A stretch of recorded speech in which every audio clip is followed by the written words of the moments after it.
This is the Five Stars podcast. Let me talk to you. Hi.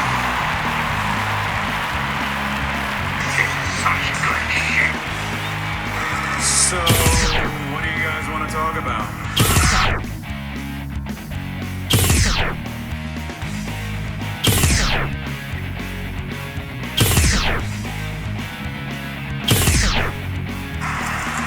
Tell me we're not telling lies.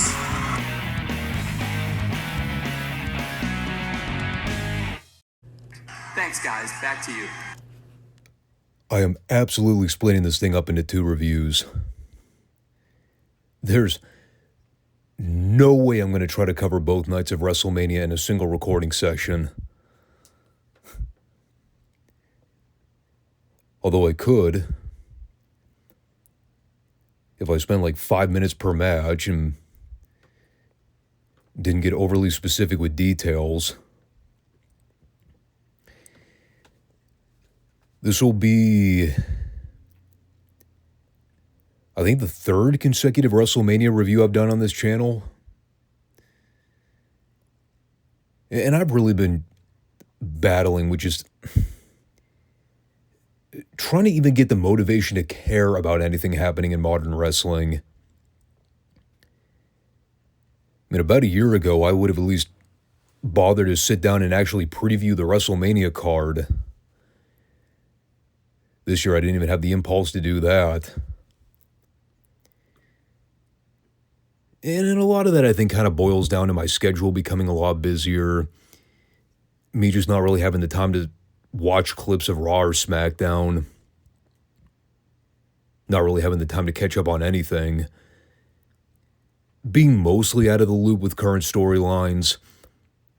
Although I still follow stuff occasionally. But then there's the other side of the coin where a lot of the blame is put on WWE for doing a terrible job in actually making WrestleMania matter. And that's been a general agreement with a lot of fans. WrestleMania 41 just didn't have the hype machine behind it. It started off very promising, even dating back as far as the Elimination Chamber when Cena turned heel. That was the last thing I covered here on the channel as it pertained to anything WWE related. That and the brief follow-up I did talking about the Cena heel turn and expanding more on the topic. Explain why I thought it was a wasted investment and about 12 years too late. And here I sit in late April, still not really having my mind changed. I'm also recording this part of the review on Sunday afternoon, so I obviously haven't seen how they booked the finish to the Cody Cena match yet. The minimal amount of WWE clips I followed since March, the one feud I've been trying to follow consistently has been the Cody Cena program. And out of every promo exchange I've seen between them, a lot of them have left me underwhelmed. I never thought Cena justified his heel turn in a way that actually made coherent sense. The whole thing's been about him blaming the fans for being petty and awful to him for his entire career, which in turn has made the heel turn more about the fans than it has Cody. Then at some point they try to backpedal and force fit a narrative into the equation that Cena was mad that Cody mooshed off him for years when they traveled together. You know, Cena hates the fact that Cody's pretending to be this corporate facade when he's secretly an entirely different person behind the camera. That everything we see of Cody on television is fake. Which, I mean, isn't that basically true of any form of scripted entertainment? We, the audience, already know these guys are supposed to be gimmicks. But I obviously get what Cena's trying to imply. The Cody Rhodes we see on camera isn't the real Cody Runnels. But like, to me, all this shit is way too insider, and again, almost nothing about it has any bearing on what we saw take place at the Chamber when Cena aligned himself with The Rock in the first place. Now, again, I'm recording this a couple hours before night 2, so I don't know how they're going to book the finish of that match. Maybe The Rock will somehow get involved and they'll tie together everything that's been left unattended since the Chamber. But as someone who's been following the clips in the build-up, trying to rationalize everything about what we saw at the Chamber PLE the other month, got to admit, I haven't been all that impressed with the direction they've taken the Cody Cena thing, nor have I been impressed with the direction of virtually every other storyline. And we'll talk about the three-way in the main event with Reigns, Rollins, and Punk. That was the other feud I've been trying to follow somewhat closely. But even when you remove all the storylines and the build-up as part of the conversation, let's just look at WrestleMania 41 in a vacuum and think about why this show would be a turnoff for a lot of fans. Look at how much they're charging for tickets these days. Look at how much they're expecting people to dish out of pocket just to get a mediocre seat in one of these big venues. Yeah, not to mention, you think about all that goes into travel, hotel, food, gas expenses. When you pile that on top of WWE charging what's essentially premium price for people to even get in the door to see the show live, who are you marketing to? I mean, you're basically promoting your product to the top 10% of income earners who can reasonably afford to pay for all that crap. Not to mention company merchandise and all the other assorted things that fans are going to pay for at the venue. It's way too expensive now. And that's why the show has not done well in ticket sales from the very beginning. They announced the attendance figure for night 1. It was 61,467. I think I read somewhere it's the lowest attended WrestleMania since 35, 36. So what does that tell you? When you stack that on top of lousy build-up and burning the fans' interest out by prolonging the show until mid-April, it's no wonder the show did that number. That's also WWE's official number, so you know it's artificially inflated. Probably have to shave off about 1,000 for building staff and other random crew members that traveled for the show. I mean, it's probably somewhere in the ballpark of high 50,000s, which, again, that's not a particularly great number per WrestleMania standards. It's just not. I think what this review is going to amount to is me just having an open and honest conversation about where I stand with WWE in 2025. I can't really sit here and do a deep dive breakdown of every solitary match in the card because that would have to suggest that I've had a vested interest in all the matches. And I don't. I know what matches appealed to me the most on paper. And for the ones that didn't, I either didn't watch them or I took such marginal notes it barely even warrants me talking about them. I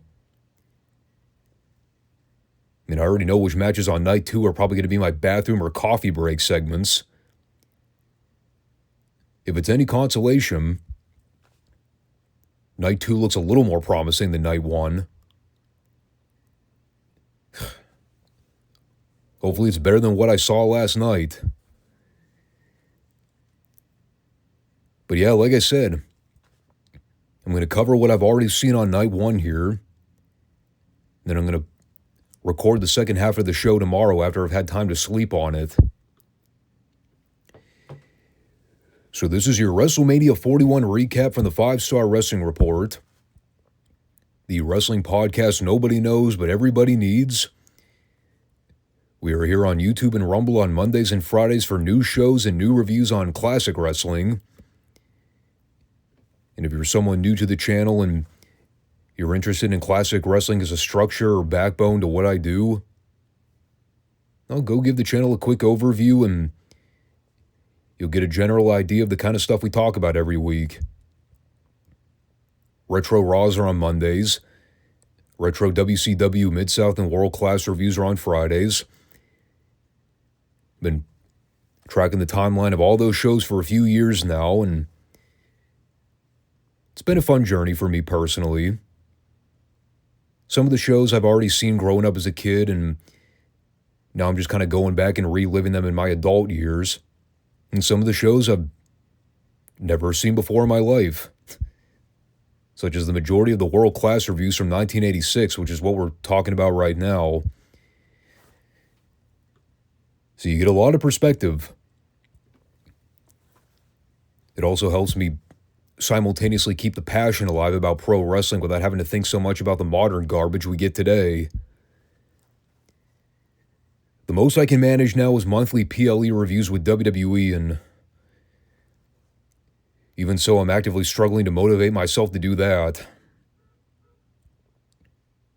But we're going to chug through this thing, and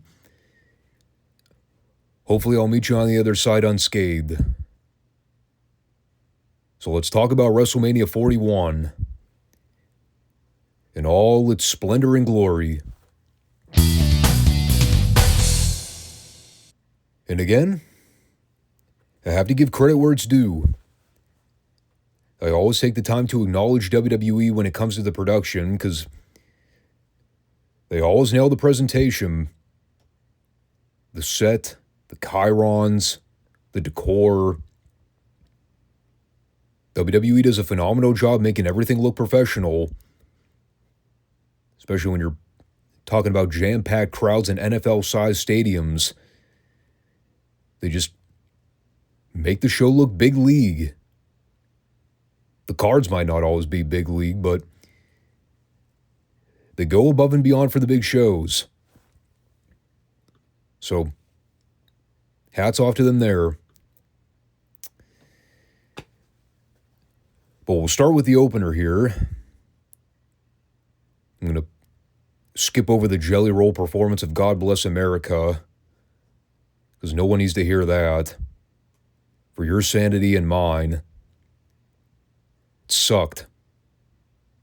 Jelly Roll's a terrible singer. I'm always gravely offended as a semi-professional musician having to listen to these C and D-list celebrities who call themselves musicians being given these platforms where they sound like they've been gargling with rusty fishing knives. I'm also going to ignore Triple H's 60-second ego trip where he had to get himself in front of the camera to welcome everybody to the show. For the World's Heavyweight Championship. Yes, the World Heavyweight title match opened the WrestleMania card. Not that that's a newfound booking move. WWE's done this plenty of times over the years, where they curtain jerk pay-per-views with major world title matches. Be like back in the day kicking off Starrcade with Ric Flair versus Dusty Rhodes. And then following that with fucking Manny Fernandez and George South in an underneath match. Not that I'm attempting to undermine the Raging Bull, I'm just trying to make a point. So yes, is Jey Uso challenging Gunther for the world title? For anybody that wants to hear my thoughts on main event Jey Uso, I think my Royal Rumble review back in January should be all the perspective you need. The long and short of it is, not a fan. Never have been. The whole Yeet stuff, I don't get it. I never have. I've just come to accept the fact that I'm not the catered audience for whatever in the hell the company's trying to do with Jey Uso. But this was pretty much a foregone conclusion going back to when Jey won the Rumble at the beginning of the year.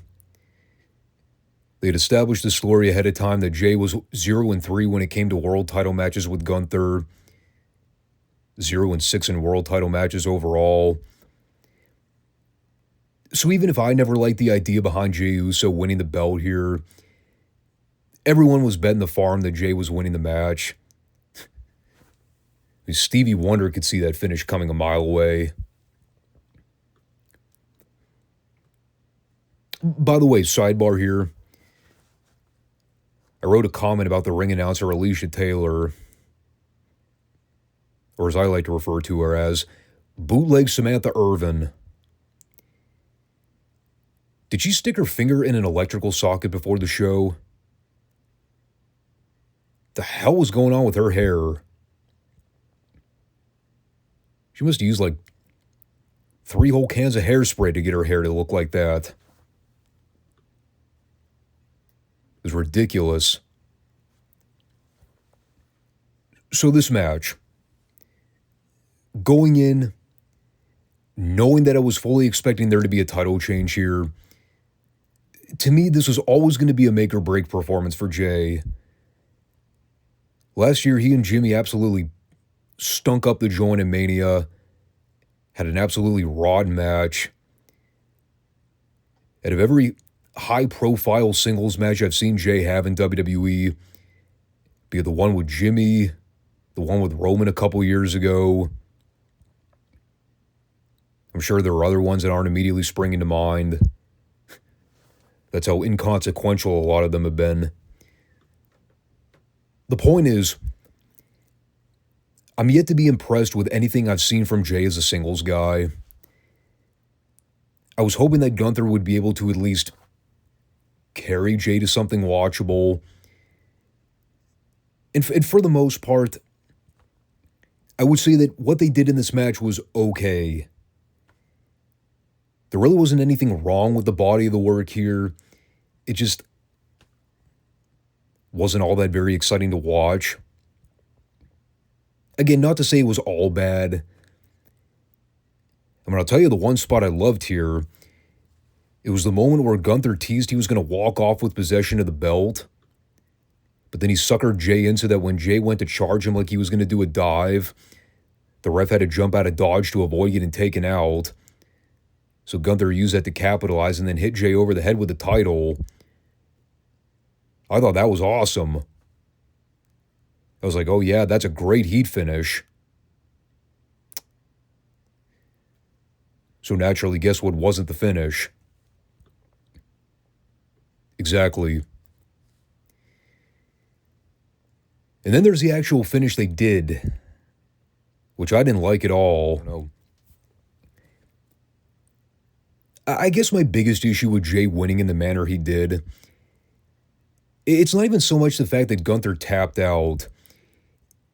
It's the fact that he tapped out to his own finish after he had spent virtually the entire match beating the shit out of Jay. Then all it took was 3 frog splashes and him to slap on the sleeper hold.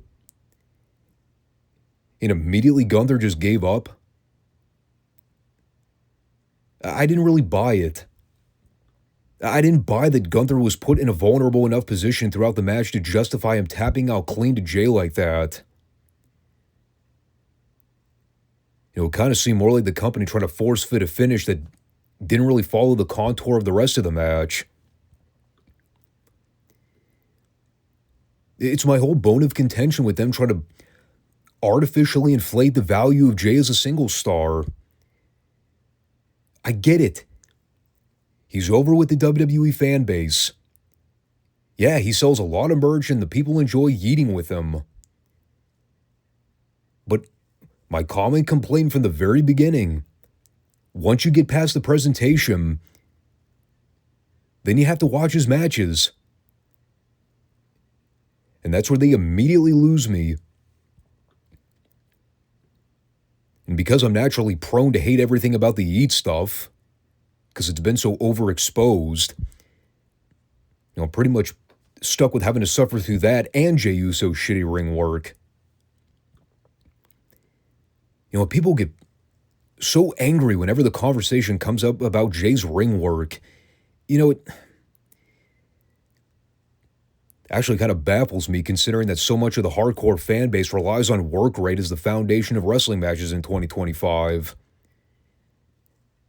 And then when you actually have a valid case to criticize someone being a bad wrestler, they don't want to hear it. And there's your hypocrisy 101 on why I don't engage with a lot of internet fans. It's like talking to someone with BPD. But it's the truth. Once you get past the ring entrance, Jey Uso's got nothing. He's got merch and a catchphrase. He's a walking poster board for merchandise sales. But he's not someone that I ever care to see involved in main event high-stakes matches. Because I know he's not going to deliver. I've seen way too much of Jey Uso in singles roles to be able to confidently form that opinion now. As a tag guy, as someone who's worked in multi-man settings during the Bloodline days, that worked for him. But not as a singles guy. Again, though, I've come to accept the fact that I'm not the targeted audience for whatever they're doing with Jey. Doesn't mean I have to like it. Because I don't. I think it's a poor business move. Again, I revert back to the conversation I had about Jimmy Valiant. Valiant was hella over with fans back in the day. Doesn't mean it was the right call to ever put the world title on him. Because even Dusty knew better. So I'm sorry. This just wasn't the match for me. The people popped when he won. So I can't say it didn't get over with the Las Vegas crowd. I wouldn't really expect Jey to hold on to the title for an exorbitant amount of time. I also don't know where that leaves Gunther in the pecking order of things. You know, they just wind up putting the belt back on him before the end of the summer. I would highly call into question why they even did the title change in the first place. Other than to give Jey Uso his WrestleMania moment. Because as I've said for months now on this channel, WWE's in the reactionary business. They don't have to worry about whether someone's a draw or not. They're making money hand over fist regardless. So even if Jey Uso becomes a flop as a world champion, it's not going to hurt their business any. It might faintly affect ticket sales in certain markets, but they don't have to risk running off the bulk of their core audience, because those people are going to stick around and watch no matter who's on top. So we'll see. I don't have high hopes for Jey as the World Heavyweight Champion. At the same time, I also recognize that it's the secondary world title in the company. It's not like they're trying to promote Jey as the face of the brand. So they followed that with my first official piss break segment of night one. The World Tag Team Championship match between the New Day and the War Vikings. Or the Viking Machine. Or the Viking Raiders. Whatever their fucking ring names are these days. I mean, it's changed so much since they were in NXT, I've lost track.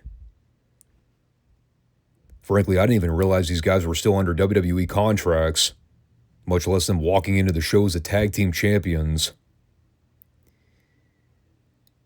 And that kind of encapsulates everything about the relevance of Ivar and Ichabod over the last 6 or 7 years.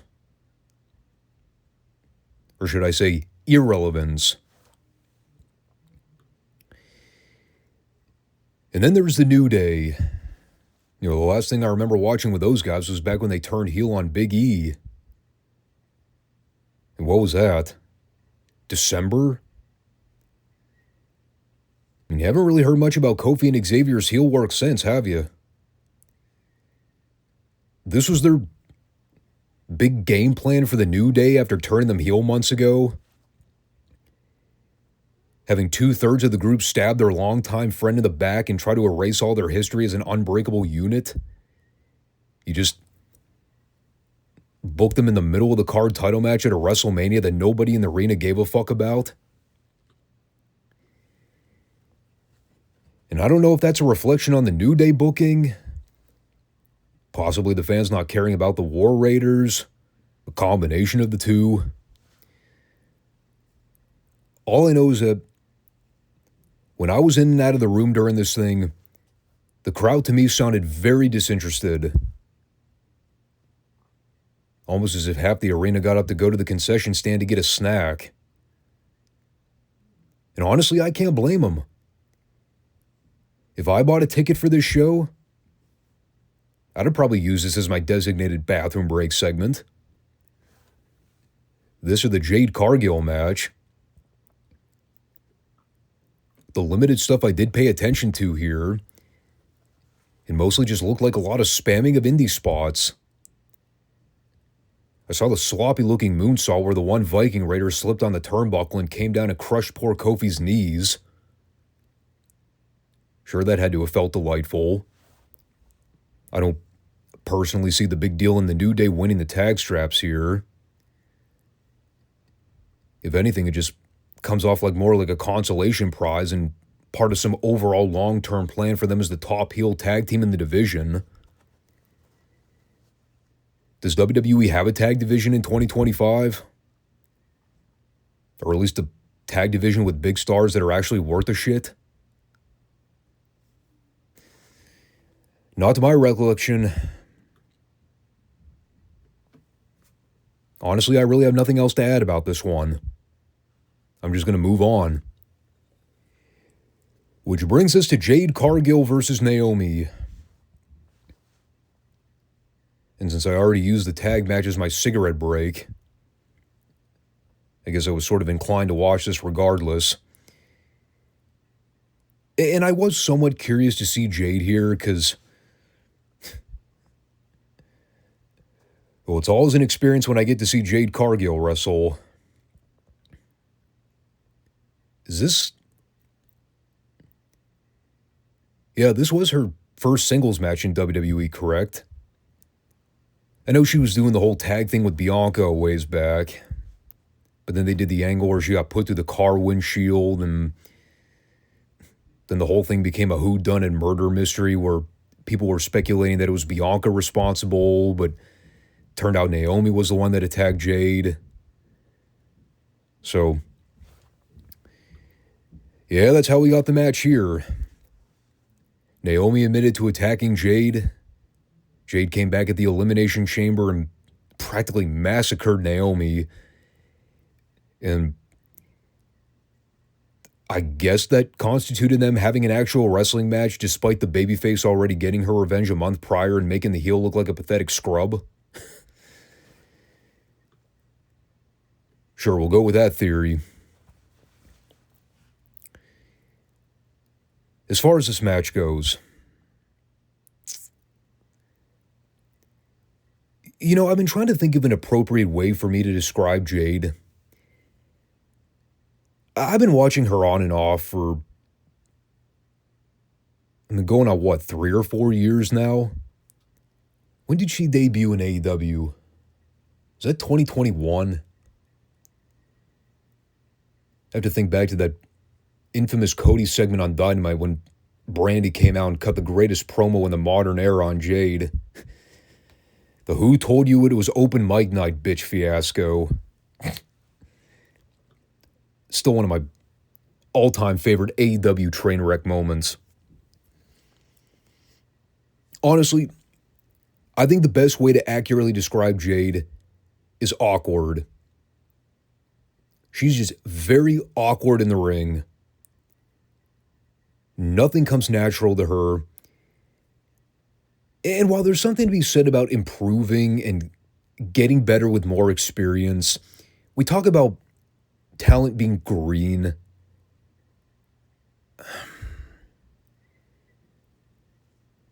It's been 4 years. She hasn't exactly gotten better. perhaps marginally. She can do a thoroughly rehearsed, pre-planned sequence of spots. But does she really get it? Does she understand how to actually work and call spots on the fly? Try to make things look organic? Haven't seen it.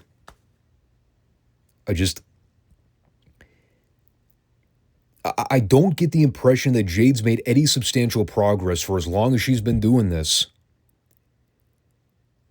And especially when you factor in how hard she's been pushed. Think about it, not just in WWE, but AEW as well. She's been a pet project for both major American wrestling promotions since day one.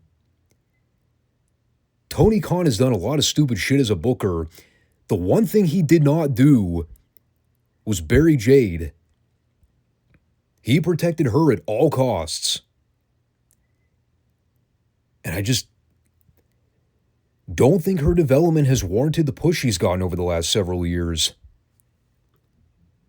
She looks fantastic.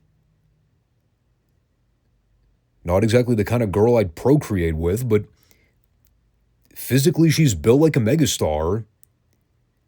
She has a main event look that any reasonable wrestling promoter with a brain would look at and say, I can make some money with her. But again, it traces back to the conversation about Jey Uso. The presentation is only one aspect. Then the bell rings. And you have to be able to back it up. And she just...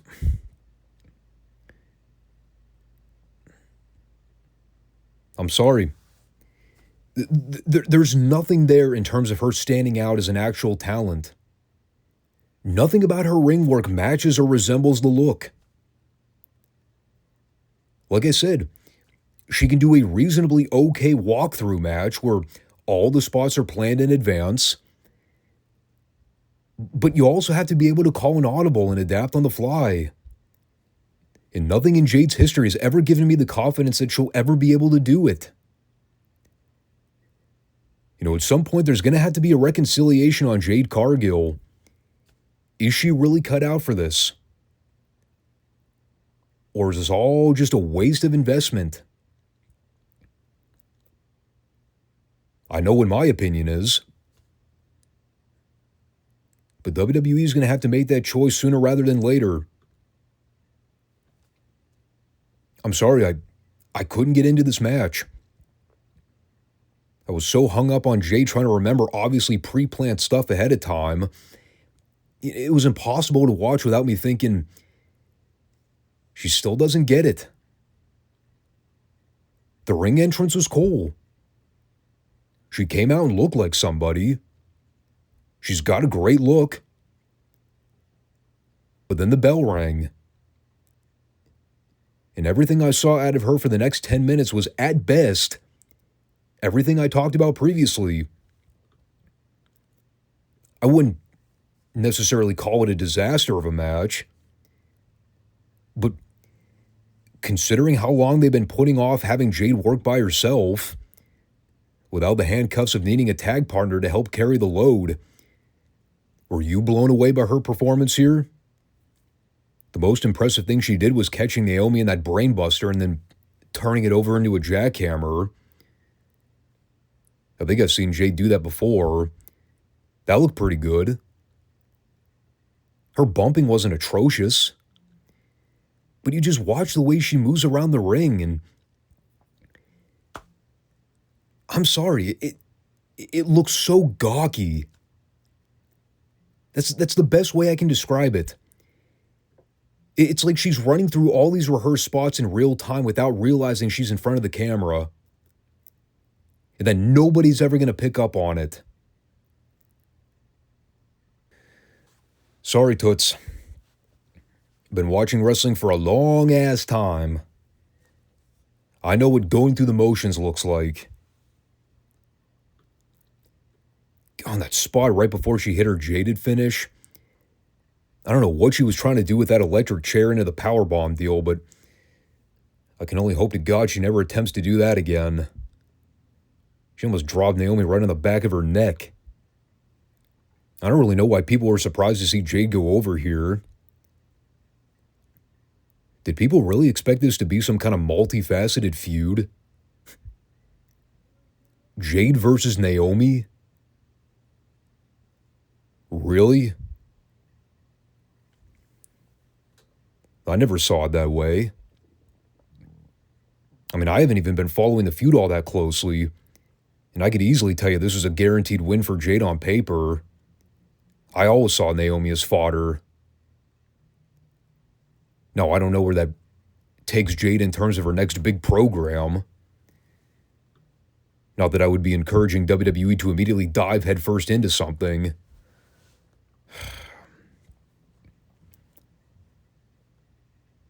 I don't know, dude. I've come to the conclusion that the more I watch of Jade, the less I think I need to see of her. And that's sad because out of most of the female roster in WWE today, Jade is one of the few that actually stands out amongst the pack. Her and Rhea Ripley. But if the trade-off is me having to sit and watch her mediocre ring work,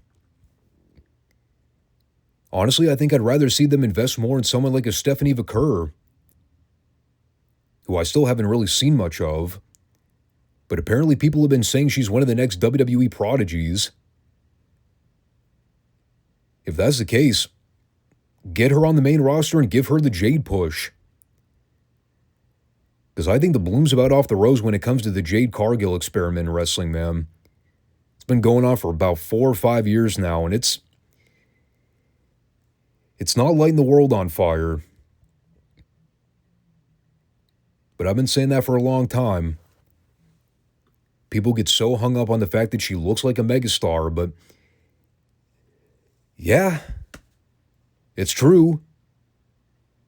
But she hasn't been able to back it up in the ring. And that's a problem. How many chances is she going to be given? That's all I'm saying.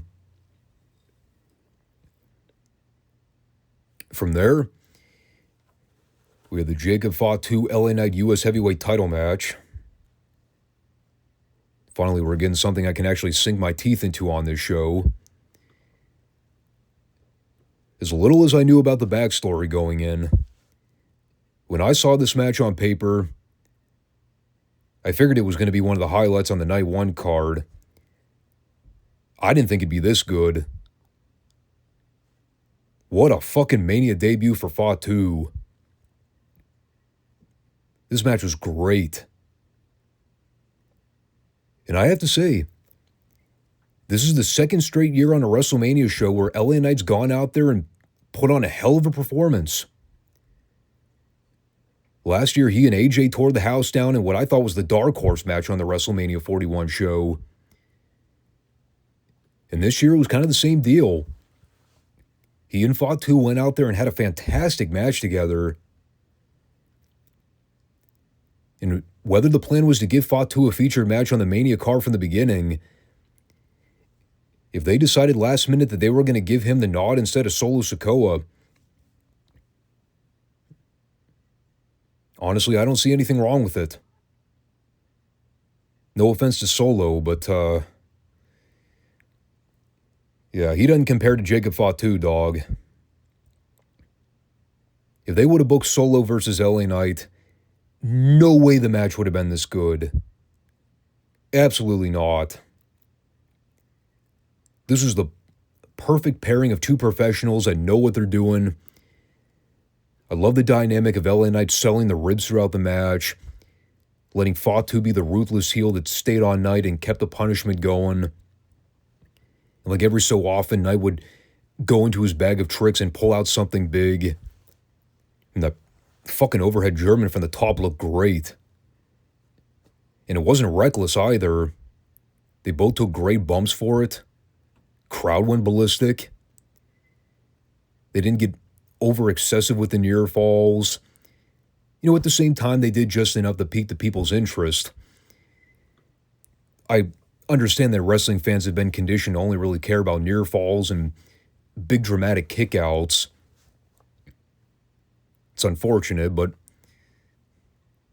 it's kind of where we are with wrestling in 2025. Again, I call it the reactionary business for a reason. The only spot here that looked a bit contrived to me was the moonsault into the BFT counter. Like, I saw that and was like, oh, come on. That was a bit absurd even for me. But again, nothing here insulted my intelligence as a fan. There were big flashy moments, but it wasn't just a conglomeration of indie spots like we see a lot of the time today. They actually try to tell a story here and make sense of everything that happened. I still will never understand the psychology of deciding to take the belt off Knight in the first place to put it on Shinsuke Nakamura. A booking call, by the way, that ultimately went absolutely nowhere. Just so they could turn around and put the belt right back on Knight. Because they realized they fucked up. Some people might get bent out of shape with seeing Knight drop the strap here. I didn't have a problem with it. I think if you're WWE and you're trying to capitalize on someone's popularity while the lightning's still in the bottle, why fucking wait? I mean, yes, the match did devolve into the issue where Jacob Fatu was so impressive that he actually wound up turning the fans in his favor, even though he was supposed to be the heel. At the same time, it's not like they booed LA Knight. But by the time he got 2/3 of the way into the match, I mean, Fatu had these people eating out of the palm of his hand.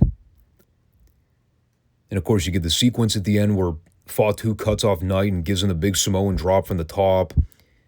Follows it with the 2 moonsault splashes and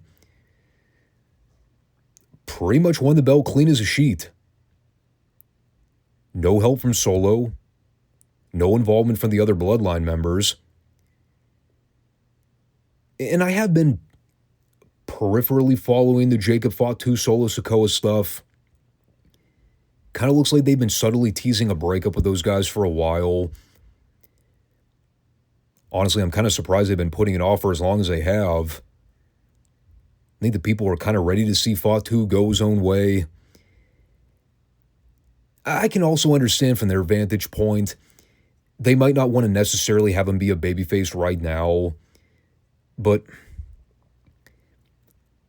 again, man, you can't really fight crowd reactions like that. If the people are ready to cheer him, you can only go against the grain for so long. I don't really see what prolonging a Fatu heel run is doing in the long haul. But if the eventual plan is to do him and Solo in a big singles feud over the belt, maybe in the lead up to SummerSlam, I don't know. But this could be their idea of wanting to wait on the face turn. They wanted to give him the U.S. title first, and then whatever their plans may be going forward, maybe Solo and the Tongan brothers turn on him after the fact. Guess we'll have to see what they do on television. And by that, I mean I'll be finding highlight clips of it after it's already aired. Again, though, great match. Easily my favorite match in the Night 1 card outside the conclusion of the main event 3-way.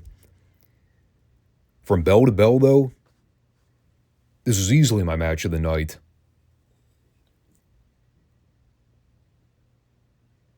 All right. I'm going to say this up front. I think I've been sold on El Grande Americano.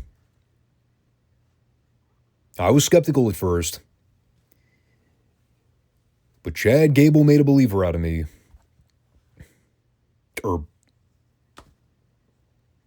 Well, you're all in on the gag. Shut up.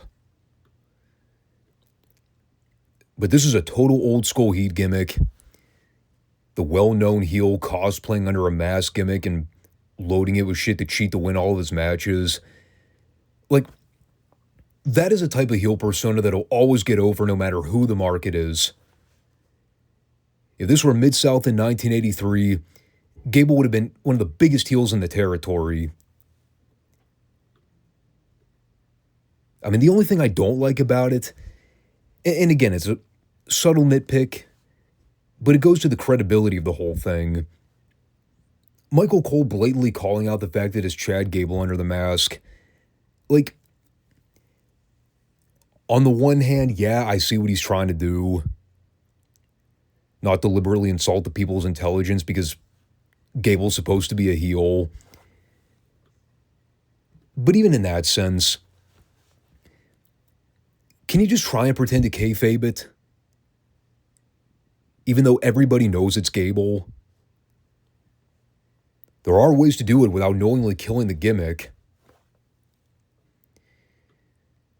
Also, yes, if we're really going to argue technicalities here, his name should be El Americano Grande.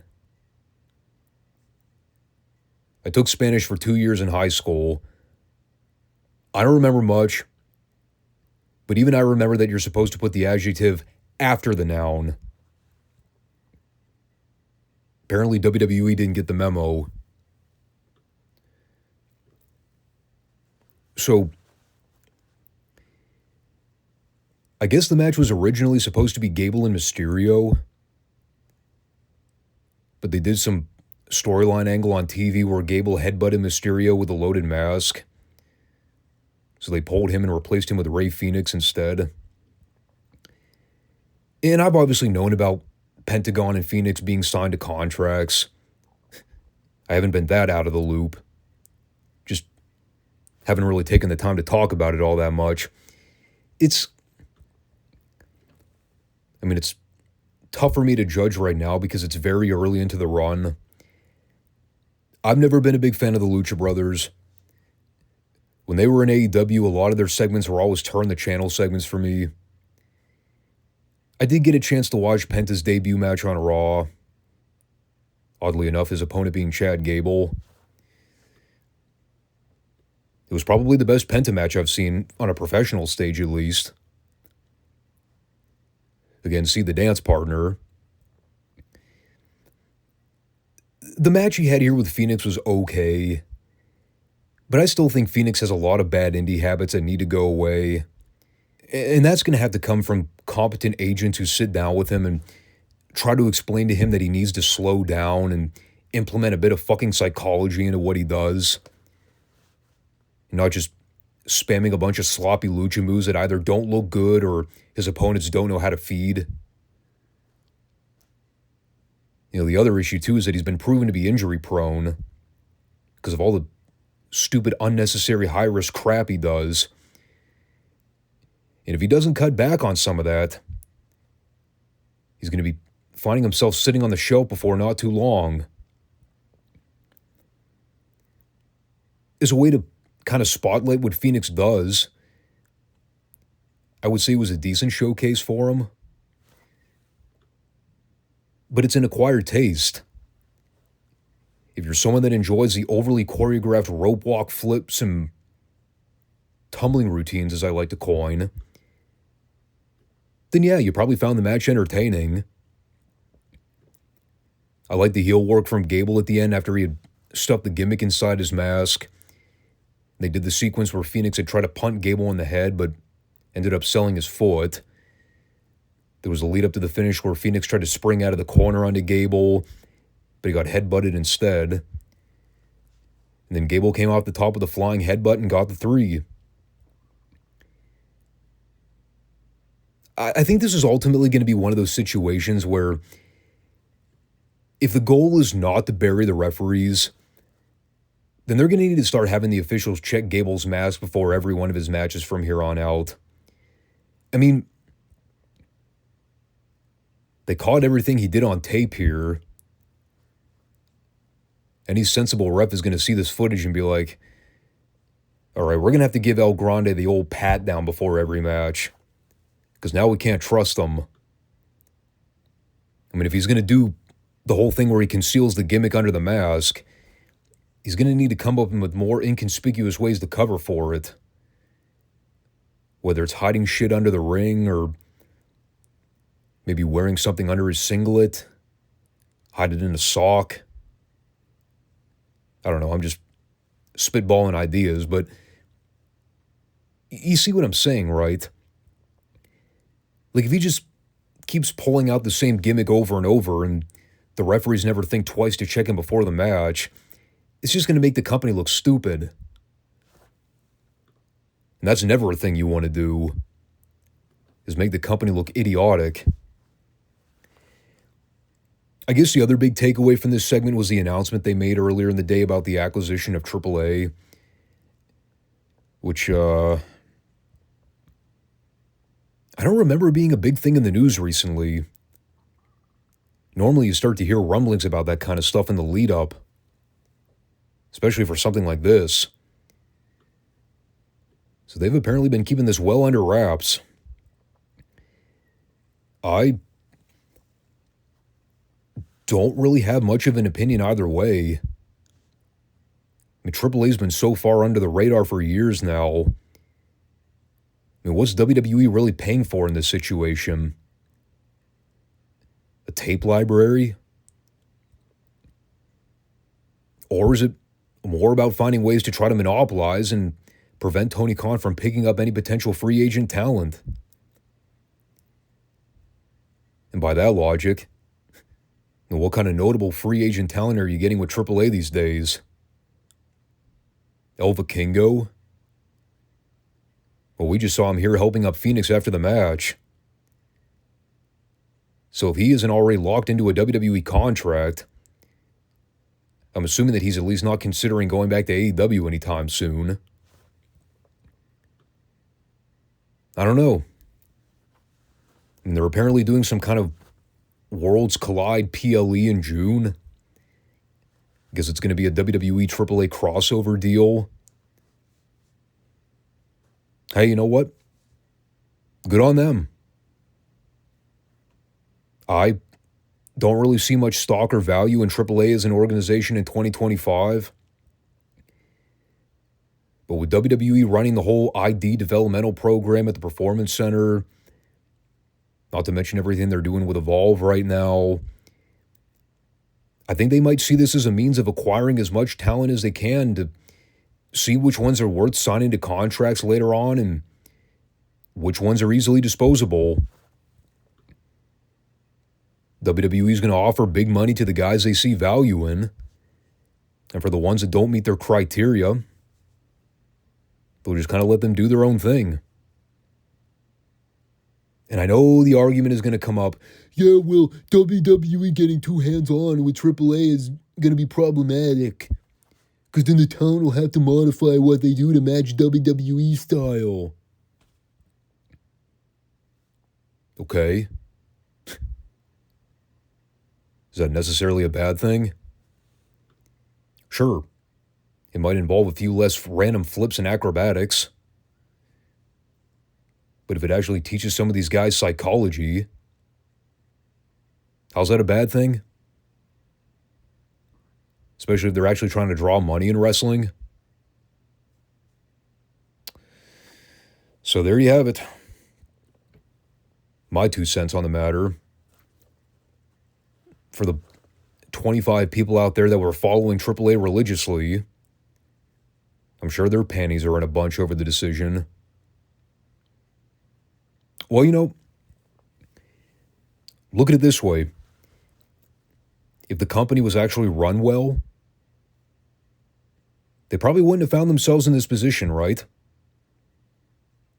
They could operate as a free independent promotion and sell shows under their own advertisement. How was that working for them?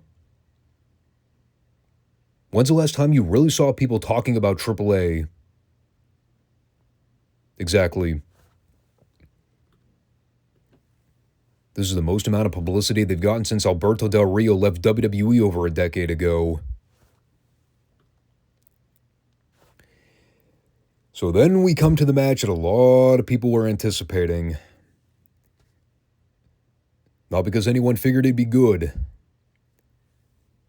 think a lot of people are just waiting to see how these two are going to work with each other based on a lot of their recent promo exchanges. And I'm obviously talking about Chucky Flair and Laffy Taffy Tiffy. You know,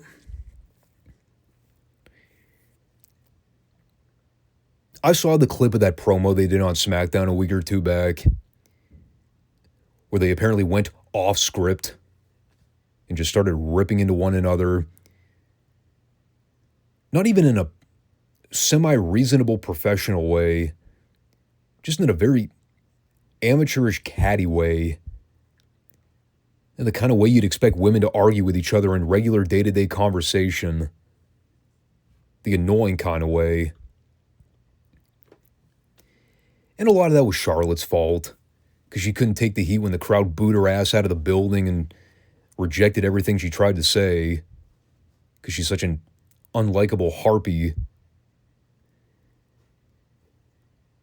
And for the record, yes, I did say that I was thoroughly convinced that Charlotte was going over in this match.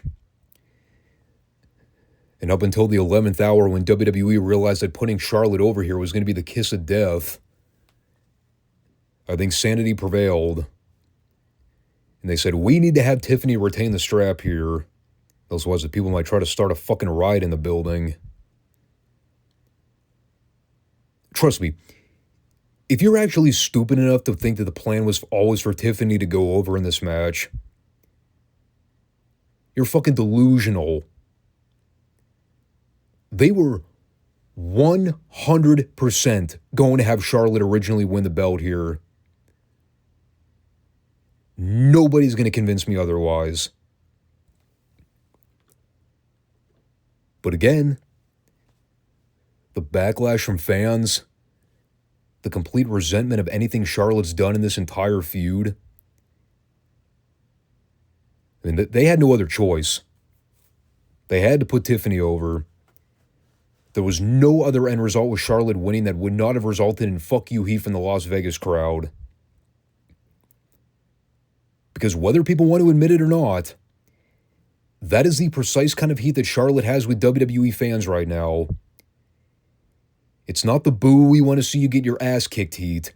It's boo, fuck you, go away, get off our TV, you overpushed, overrated, Botox-infested cyborg heat. And don't take my word for it. Ask anybody who doesn't have their head rammed so far up Charlotte's vaginal cavity they can't see straight. I know a name that comes to mind immediately. But because I have too much respect for him, I'm not going to single him out. He's not the only one. He's just a clear standout. And let me be crystal clear when I say this. I am by no means trying to suggest that I'm this huge Tiffany Stratton mark. By association, she was the lesser of two evils in this feud. I don't get what other people see in Tiffany. The whole Tiffy time thing to me is incredibly annoying. She's not conventionally attractive to look at. Her work is substandard to me at best. Her promos, based on everything I've seen, have never been anything to write home about. Yet WWE, for whatever reason, seemed to love this woman. They see something extraordinarily valuable in her as a star. And to me, she just comes across as another generic blonde with big tits and an ass that couldn't wrestle her way out of tissue paper. This was not a good match. Objectively speaking, I'm just removing all my personal biased hatred for Charlotte, me not really liking Tiffany as a worker. They did not click together in this match. There were multiple spots here where you could tell they were clearly lost. Things that they were setting up that looked blatantly pre-planned ahead of time, but neither girl was in position to actually do or take whatever was planned out. I mean, this was actually a disaster. Remember when I talked about Jade and Naomi having spots in their match that were almost disastrous? This match was a complete disaster. The only thing that would have made this worse, honestly, is if they decided they weren't going to cooperate together. So at least they got that squared away and decided to work professionally, despite whatever heat they may have had as a shoot. But my God, dude. I mean, where do you even start trying to analyze this? You want to talk about whatever in the hell that sloppy catfight was at the beginning? That looked awful. What about the multiple counter sequences where everything looked like it was happening in slow motion? I mean, we at least confirmed by the end of this thing that Tiffany has no clue how to pull off a fireman's carry roll. Nor does Charlotte know how to execute chops. But we already knew that. Her chops have always looked like dog shit. I mean, the longer it went, the more visibly lost they both got. I'm still trying to figure out what was going on with that spot in the corner where Charlotte basically rolled off of Tiffany's back, only for Tiffany to stand there and look over her shoulder like, wait, what are we doing?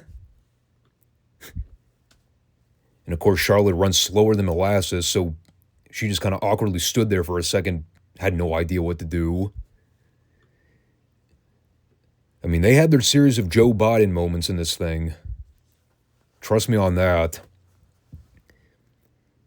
Again, more trading back and forth sequences that looked awkward and messy. They very briefly played into the ACL story with Charlotte, which ultimately went nowhere. I mean, she was just back up no-selling in a matter of minutes. Then more bad shit happened until finally Charlotte rammed her head into the middle turnbuckle. Tiffany hit a god-awful Alabama slam on Charlotte, which Charlotte didn't even bump for properly. I mean, she landed on her fucking feet and then stumbled back into the corner like a goddamn idiot. And then Tiffany hit one more terrible-looking fireman's roll and a moonsault for the 3. Terrible match. Terrible feud. And this is just a clash of styles in every sense of the word. This feud's been an utter disaster from the very beginning.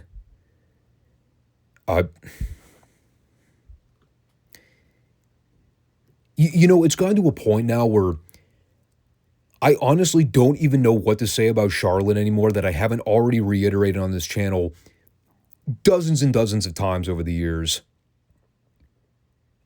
She sucks. She is the shits. Her work sucks. Her promos suck. Her character sucks. Her personality sucks.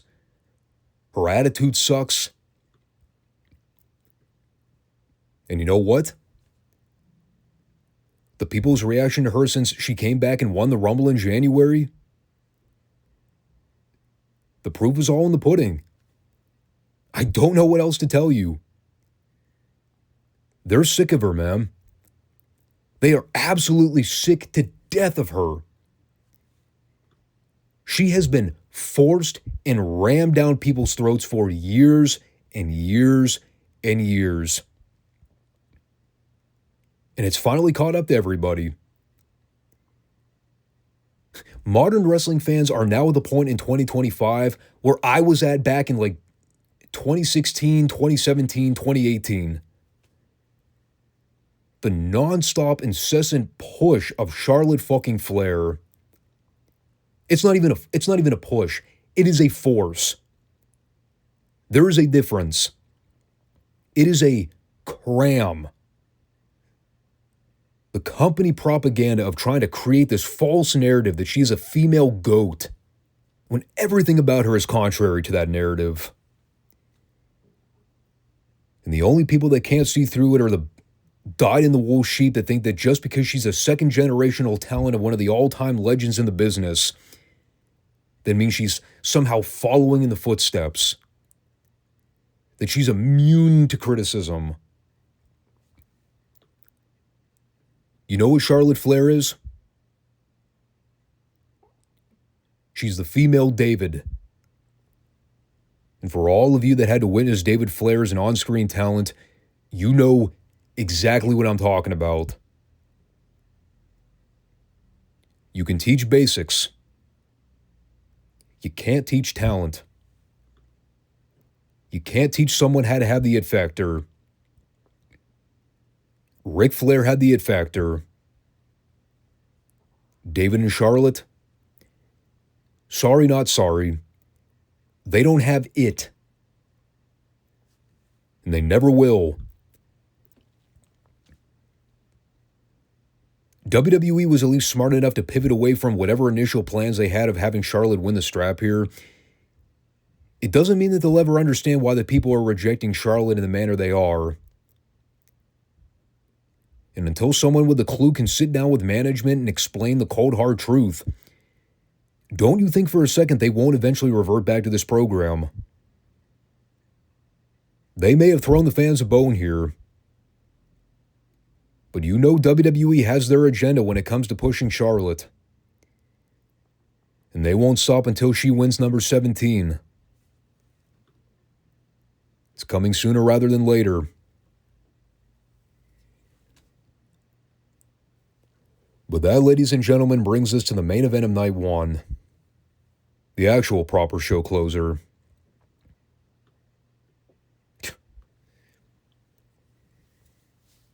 Can you believe people at one point actually thought Charlotte and Tiffany should have main evented night one? Boy, do those people look idiotic, don't they? I don't even know what to say to that. More delusion. Thank God this main event in night one. That's all I have to say. Even though I've come to despise everything about modern 3-ways and 4-ways, at least if you're going to do it, you do it with top guys who are actually over, and you have some type of clear-cut overriding story to why you understand why all 3 guys would be mad at one another. And for the record, I did say that I wasn't really a fan of them doing Reigns, Rollins, and Punk in a triple threat. It wasn't my idea of how to best utilize these guys on a WrestleMania card, just by throwing them all together in one match and trying to create a side story where it's more about whose side Paul Heyman's going to be on. However, in the end, I think they managed to pull it off. Was it the greatest triple threat I've ever seen? Nah, I wouldn't go that far. But did it do what it needed to in order to push a main story for television and give the people a reason to tune in to see what happens next? Yeah, I'd say so.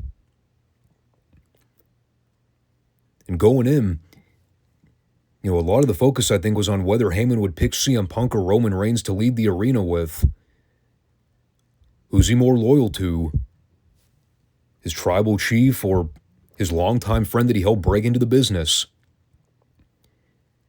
People were almost immediately discounting Rollins and saying, it really wouldn't make sense for Heyman to side with Rollins. And that was probably true right up until they did that promo exchange on Raw where Rollins was talking to Heyman about how Reigns and Punk don't actually respect Heyman. How Reigns left Heyman high and dry after WrestleMania last year when Solo's bloodline beat him down and left him for dead. How Reigns only needs Heyman around to help book his flights and shine his shoes. Meanwhile, Punk walked out on Heyman over 10 years ago when he left the WWE. Didn't even think twice about how Heyman felt. And that all made logical sense. You could see how Heyman would look at that and think, yeah, these guys did betray me. I've always stood by their side. But they haven't always returned the favor. No pun intended, because I know this whole entire storyline's been about favors. Then, of course, there's the actual favor where Punk wanted Heyman to accompany him to the ring for the match. Meanwhile, Rollins told Heyman in the same segment that he owed him a favor when he decided not to curb stomp Heyman into the ground. So, a lot of the puzzle pieces were moving together, and once I saw that segment, I instantly knew that Heyman was walking out with Rollins here. I don't even need to follow anything else that intricately to tell you that was coming. I guess the question was going to be, did the setup make the payoff worth it? Well, I'll talk about that in a bit. As far as the match itself goes, again, I'm not a fan of triple threats. I never have been. I think WWE's overdone the multi-mans to a ridiculous degree in recent years. However, I thought this was a very coherent three-way in terms of pacing and structure. Yes, there was crowd brawling. Yes, there was some usage of weapons. But nothing in this match ever seemed like it was radically out of control for the sake of being out of control. Everyone was effectively spotlighted. You had a reason to care about each individual going after one another. It didn't fall into the trap of a lot of multi-mans where you have one guy laying on the floor for minutes at a time while the other two are in the ring doing spots. And they kind of just trade off throughout the match. Yeah, you did get a lot of false finishes, which you would come to expect in these kinds of high-stakes matches. I think here they actually made sense, as opposed to most circumstances where guys just endlessly kick out of shit for the sake of getting pops. You know, everyone hit their finish at least once in this match, and I think all three of them got to kick out of something big at one point. I like the whole deal where Rollins tried to get Reigns to team up with him so they could do the Shield powerbomb through the announce table. And then Reigns had his moment of clarity and said, "Nah, fuck you, dude. You ain't calling the shots." So he just shit-canned Rollins and ended up powerbombing them both through the announce tables. You want me to be honest? Out of all three guys in this match, I thought Roman had the best performance out of all of them. He was on his A game last night, brother. I've seen my handful of less than stellar Roman Reigns matches over the years. Telling you, he was not half-assing his performance. He went out there and had probably the best match I've seen him have since... When was the match with Sammy? That was 2 years ago, right? And yeah, that includes the match he had with Cody last year. And it's not to say Rollins and Punk weren't good here. They were great. But Reigns really stood out. He just seemed, I don't know, more motivated than normal. And that's considering he ended up taking the pinfall at the end. So credit to him, man. He showed up and put his working boots on. And of course, the finish is the big thing people are going to be focusing on here, so may as well talk about it.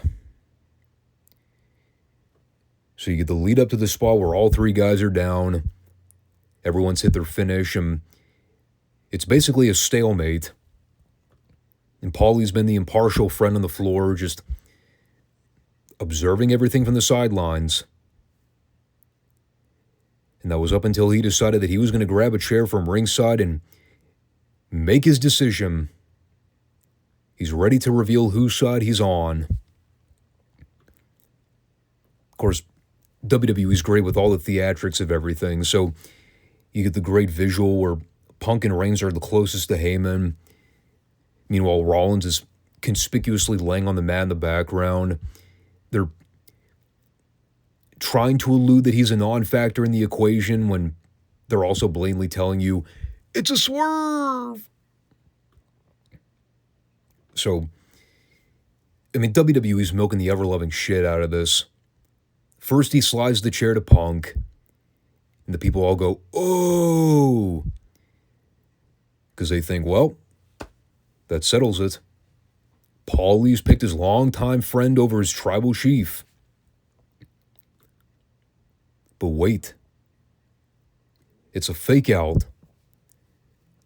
Because when Punk goes to grab the chair and raise it above his head, Paulie's in the ring standing right next to Punk. And he very carefully kneels down and does the unthinkable. He groin shots Punk right in the Chicago gonads. And down goes Punk in a heap. And that's when Paul looks at Reigns and acknowledges him as his tribal chief.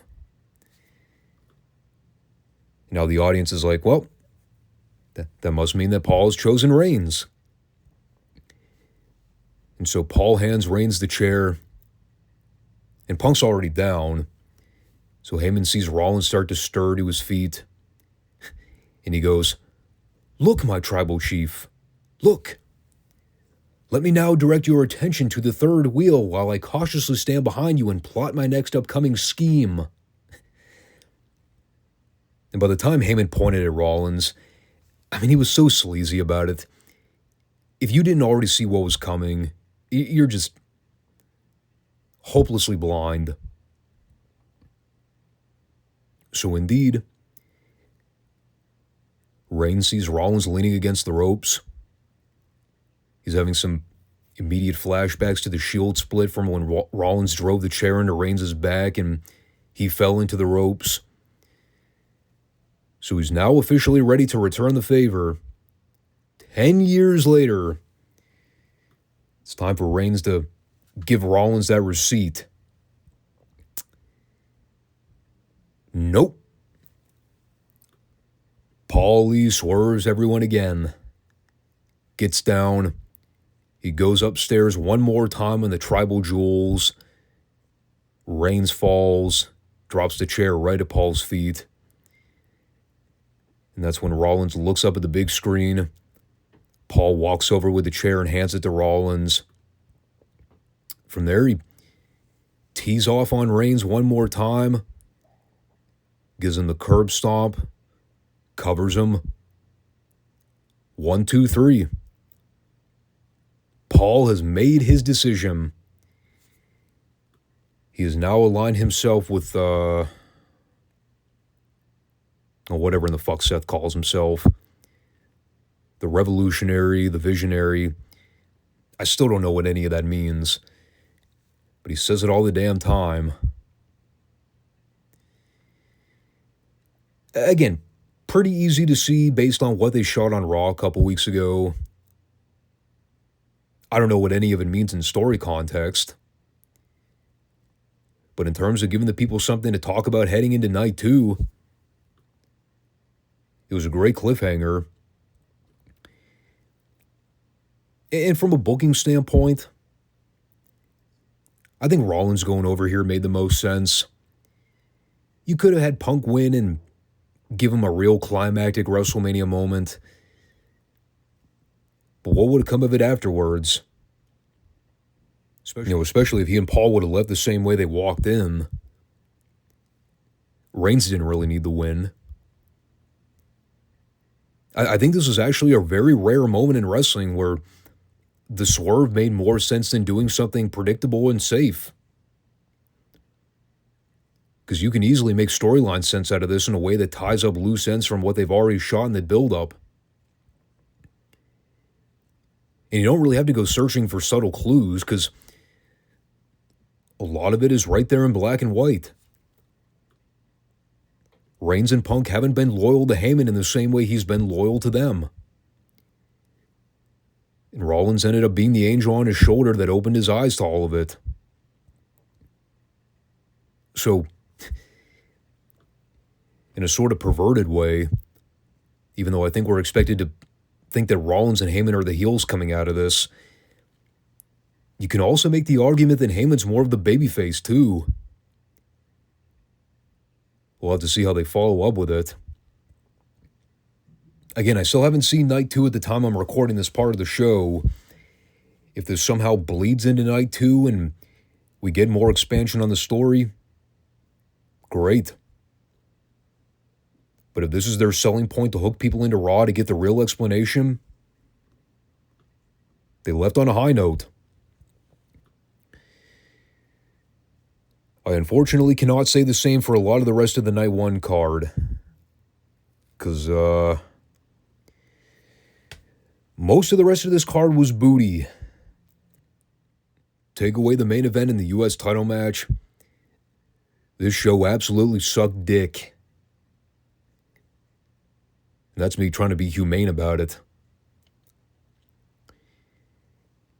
I was also trying to figure out what the hell was going on with that Hall of Fame segment. Where was Lex Luger? Did I just miss him being a part of the class recognition when they all came out to wave for the crowd?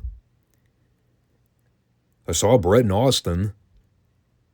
I saw Michelle McCool. I saw a tugboat with some of the family members. Triple H was obviously front and center. Where was Lex? Did he just decide he didn't want to make an actual appearance for the WrestleMania show? He did his Hall of Fame speech and said, "Sayonara, brother. I'm good. I don't need to indulge myself any further." It was quite weird. But, yeah, those are my honest thoughts about the night one card of WrestleMania. It was bad. Really bad. One of the worst WWE shows I've seen post-Vince. The only thing I can say about it is hopefully night two makes up for it. It's about 30 minutes till bell time. And with the art of editing, I can now make the transition before your very eyes.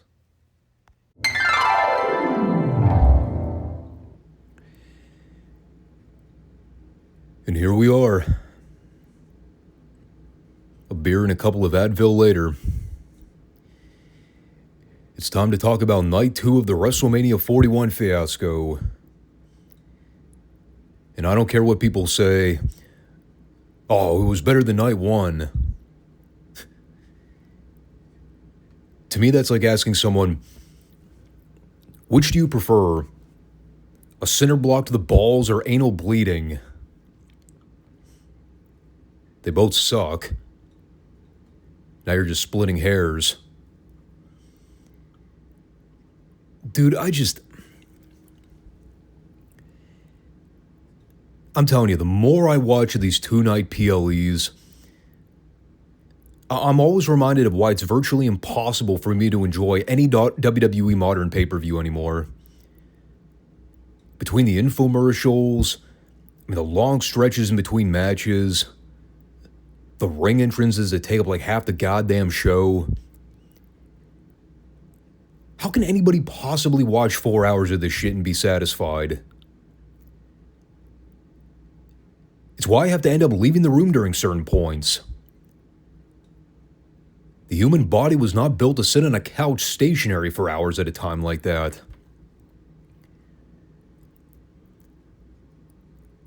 Look, I got a lot of thoughts on night two. Most of those thoughts pertaining to that absolutely garbage main event. So let me just try and blow through some of the rest of this thing so we can talk about the one thing that actually mattered on the night two card. We opened predictably with the other three-way they advertised for the show. They closed out night one with a three-way. Now I have to sit here less than 24 hours later to watch another three-way kickstart night two. And this time it's with the girls. I'm actually not going to give them too much shit for this, because at least these three girls are stars worth caring about. Even though I would argue they could have gone away with doing Bianca and Rhea in a singles match, and it would have been 1,000 times better. But WWE was inclined to get Io on the card. So they made the choice to put the belt on her a few weeks ago, and here we are. It's Io Sky, Rhea Ripley, and Bianca Belair for the other women's world title that isn't the one Tiffany and Charlotte fought for the previous night. I still don't know what the difference is. One belt's on Raw, one belt's on SmackDown. That's the extent of my knowledge about it. Rhea looked fantastic. That goes without saying. She came out and immediately reminded me of why top female WWE talent is very hard to come by these days. It's going to be such a bummer when she sells out for Hollywood and decides to make movies instead of wrestle. Now, I was actually a little late to the party on this one. I didn't sit down to actually start watching Night 2 until about 10 minutes past 7 Eastern Time. So I missed essentially nothing. They were about ready to start the ring intros with Alicia Taylor, where she still looked like she was playing with live electrical wires for the last hour.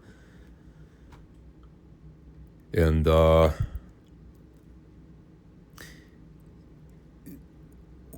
remember all that stuff I talked about with the men's three-way? That I appreciated that the match wasn't just a conglomeration of moves and spots. That they actually tried to tell a cohesive story and make everything look meaningful. That they didn't just spam near fall, kick out the whole time. I'm not trying to insinuate this match had all of that. It just resembled more of the common complaints I have with modern three-ways. No real definitive babyface or heel. Everyone just kind of trading sequences. There's no real heat or any sense of struggle outside everyone trying to go for pin attempts where they can. Realistically, though, I don't even know if I can fully shit on this in good faith. Probably wasn't the match for me when all was said and done. But holy fuck did the crowd get into it by the end. They were livelier for this one match alone in comparison to anything we saw on night one, including the main event. And the girls did work very hard here. I have to credit them where it's due. I don't even think this is up for debate. Out of the 4 girls matches we saw on both nights, this was easily the best of the 4.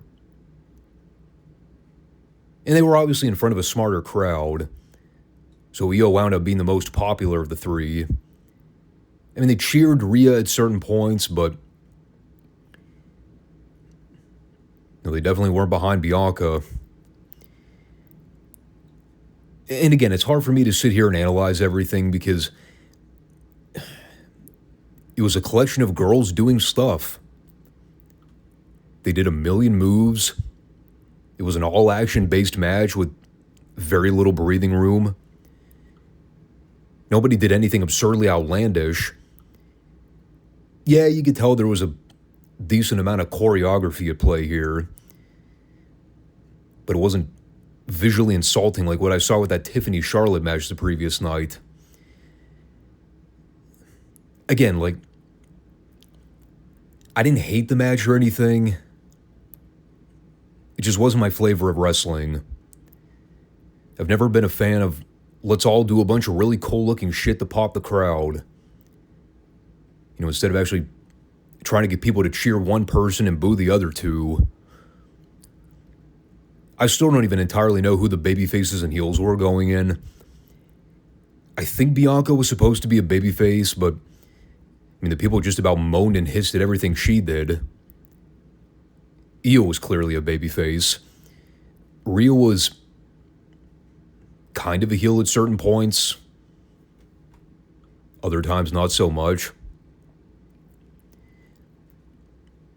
I mean, like, the fact that I'm sitting here genuinely confused about the character dynamics, it's kind of a problem. As somebody that hasn't been religiously following WWE, these kinds of things do matter. Story matters. Context matters. Babyface heel psychology matters. Now, Io going over wasn't all that surprising. I think they're saving a bigger program between Bianca and Rhea for later on. At least, that would appear to be the direction based on several of the clips I've watched recently. So, in a way, Io kind of became the awkward third wheel by default, despite the fact that she walked in and left as the champion. I don't really know what to make of all that. Again, I do like the idea of Bianca versus Rhea as a singles feud, but the plan eventually has to involve putting the belt back on one of them. And I don't know if this is more of a smart fan thing or maybe a reflection on the fans being burnt out by babyface Bianca. But if I'm booking that program, I'm turning Bianca heel and making sure Rhea's the clear-cut protagonist. I mean, I've said for years now that I'm sick of babyface Bianca. The best work she ever did in her career was as a snobby, full of herself mean girl heel in NXT. And when they called her up to the main roster and made her this wishy-washy, smiley babyface, I mean, it worked to a degree. She's very attractive, so it's not like the people didn't get behind her. It was so vanilla. And that was a Vince thing. It always was. But if you're giving me the option between heel Bianca or face Bianca, dude, I'm picking heel Bianca any day of the week. So we'll see. Overall, I think most people would assert this ended up becoming the match of the night. Based on everything else we saw. It's hard to argue. Again, just not my cup of tea. So we go from that chaotic crowd barn burner to a completely different type of chaotic crowd barn burner. The only difference is this didn't have the crowd reception or the barn burning nature of the opening match. And I'm obviously talking about the Sin City street fight between Damian Priest and Drew McIntyre. It was apparently decided somewhere along the way that despite us not yet seeing these two have a regular singles match, they were just going to immediately dive headfirst into a no DQ street fight. Because I guess we needed one of those on the card at some point. I guess it was also decided that they needed to have Slayer gouge our fucking eardrums out with horribly mic distorted guitar noises for a full minute. And as someone who's actually listened to some decent metal bands over the years, I can accurately confirm that sucked.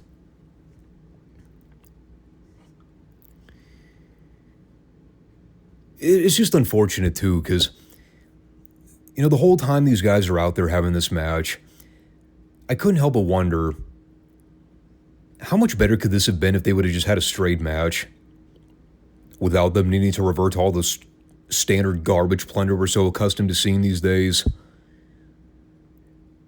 I mean, we've seen Drew have reasonably great hardcore style matches in the past.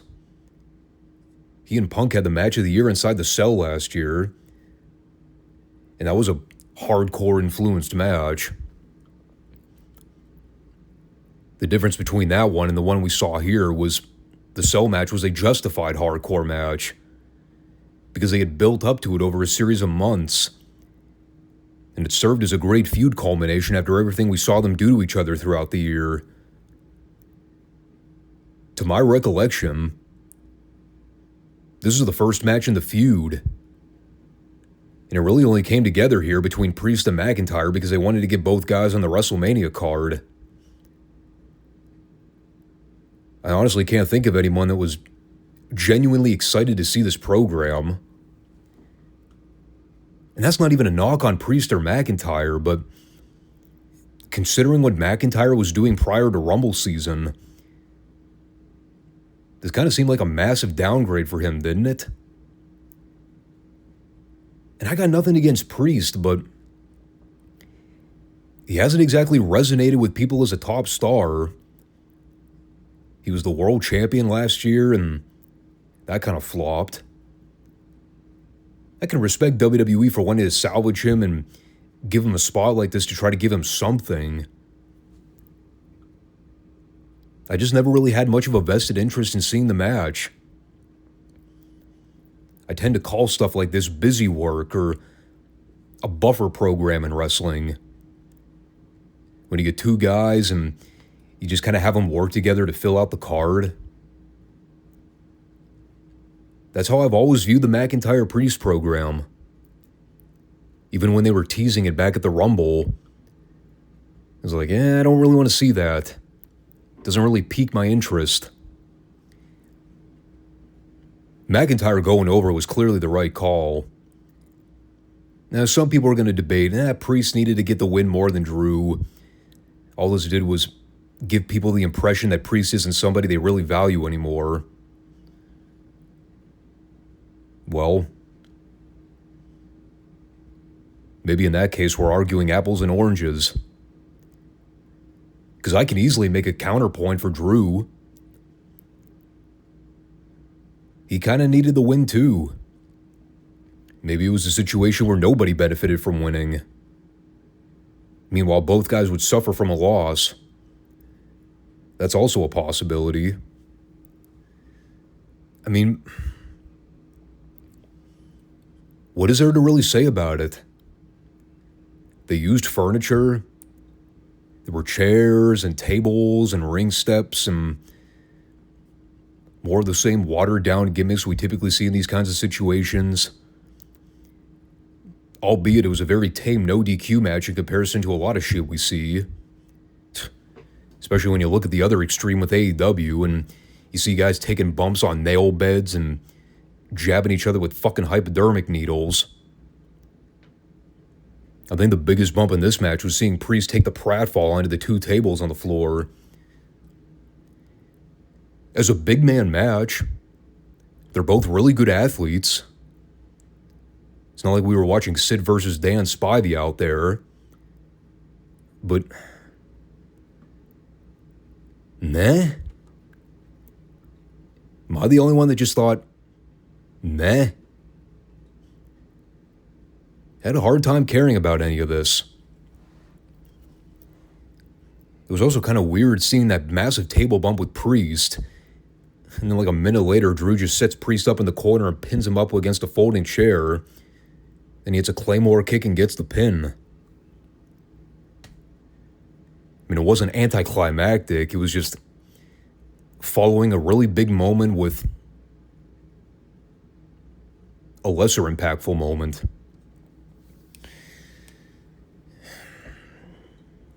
I don't care. Call me cynical. Call me out of touch. I like both these guys. But this feud really hasn't done a whole lot for me. I'm hoping this is kind of a one and done and they both move on from this so we can get Drew back on track with doing some of the great work he was doing last year. And so here was the point in the show where I had to leave the room to go do something. And when I saw them throw the graphic up for the 4-way IC title match, I said, great timing. As high as I am on Braun Breaker, I don't really have much of a desire to see him wrestle 3 other guys in another senseless multi-man clusterfuck. So I didn't watch the 4-way with him, Penta, Finn Balor, and Dominic Mysterio. And it's such a shame, too, because, I just watched his brother wrestle on the night prior in a complete throwaway match where he wasn't even initially advertised for the show. Meanwhile, this is actually what they had planned for Penta to do. Making him just another body in a match with 3 other guys. And like I said, I'm a big proponent of Braun Breaker. I would have loved to have seen him get a featured single showcase this year like Jacob Fatu did.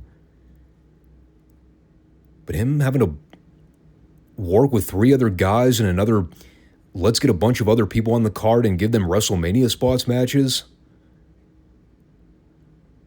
Nah, sorry. They kind of lost me there. Now, the best part of this thing, and I only read about this after the fact, so I'm kind of kicking myself now for not watching the ring entrances live. Apparently during Dom's entrance, they'd given the cue for the announcers to plug Dude Wipes, which is a brand for exactly the kind of product you're thinking of. There is no way that was not a direct rib on Dom. Of all the fucking sponsors they spammed on the ring mat and the ring barricades on this show, the minute they have to plug men's ass wipes, it's during the moment when Dom Mysterio's coming out for his match.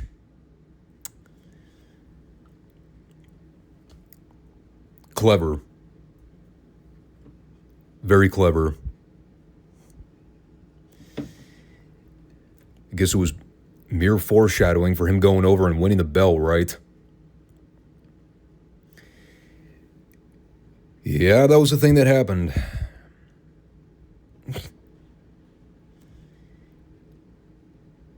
You know what? Sure. Why not? It's the IC belt.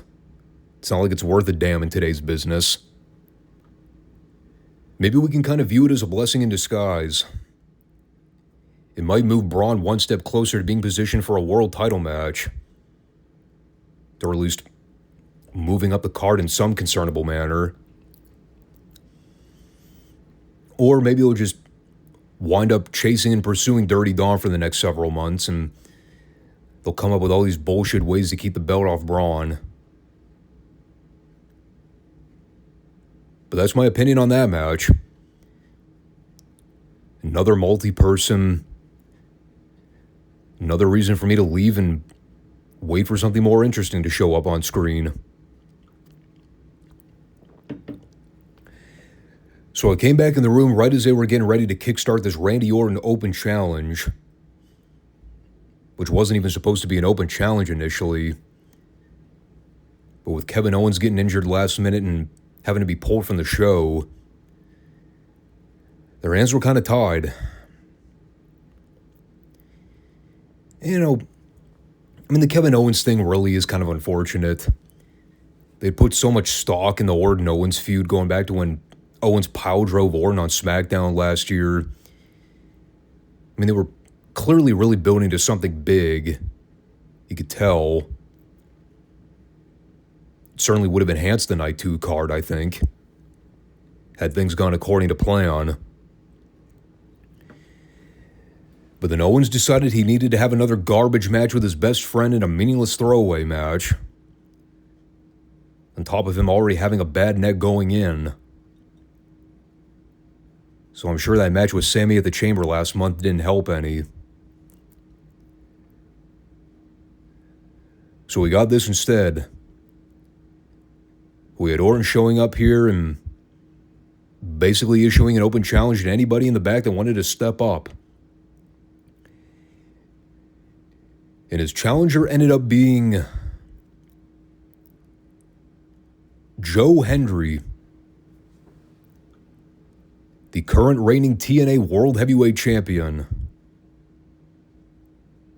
which is like being the nicest guy in prison. And I've heard a lot about this guy. He's apparently a very talented musician, which I'm always kind of skeptical whenever I hear pro wrestlers trying to do crossovers into the world of music. But I guess he shoots his own video packages and produces all of his own theme music, which is kind of cool, I guess. Pro wrestler by day, music producer by night sort of deal. I've heard the name, never seen the guy in a single showcase. With him being in TNA Purgatory, he's only going to have so much of a platform to show what he can do. So with this being my first time seeing Joe Hendry in person, he's obviously got this huge cult following behind him. It's one of those insider deals where he's extraordinarily popular with the kind of people that are into whatever in the hell he brings to the table. It's my first impression of the guy. So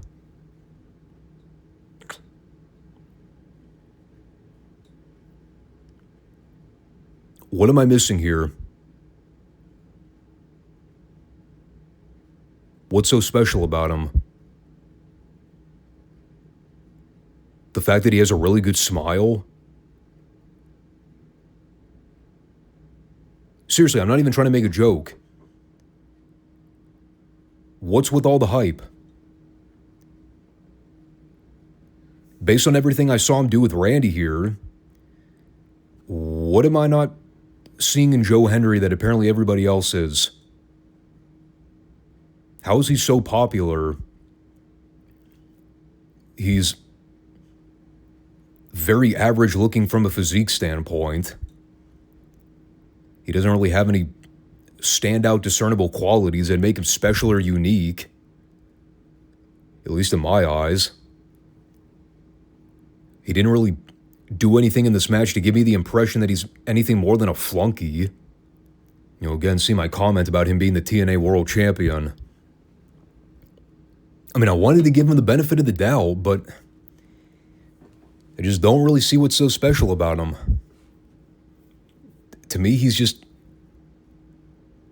kind of another one of those memes where if you're in on the gag, then you find him entertaining. It's the same kind of BS they try to propagate with Orange Cassidy and AEW, until everybody saw the reality of what they were getting. Then people finally started to realize that he was a fucking garbage indie wrestler, which I knew since day one. Not that I'm trying to remotely compare this guy with Orange Cassidy. At least Joe Hendry looks like he works out. But I just don't get it. I mean, all they did here was give him 30 seconds of shine and then serve him up to Orton like a complete buffoon. Is that really somebody I'm supposed to take credibly? That's how WWE is presenting the world champion of a company they're supposedly partner with? Tell you what, if I were TNA, I'd be fucking pissed about this. I mean, they essentially just made their top champion look like a geek. How's that doing anybody any favors? Unless we're all just supposed to acknowledge that TNA is a fucking joke of an organization, which most of us already kind of knew since the company was founded back in 2002, with some rare exceptions. But come on, what the hell did this accomplish? Even if you're somebody that actually likes Joe Hendry for whatever reason, if this was supposed to sell me on Hendry being a big deal, it did the polar opposite. All it did was never make me want to see him again. That was your backup plan? You couldn't do Owens versus Orton, so you did this?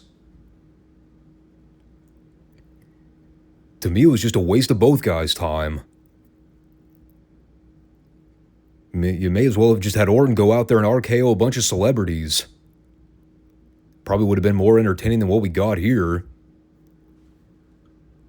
I'm sure Randy got a kick out of it, but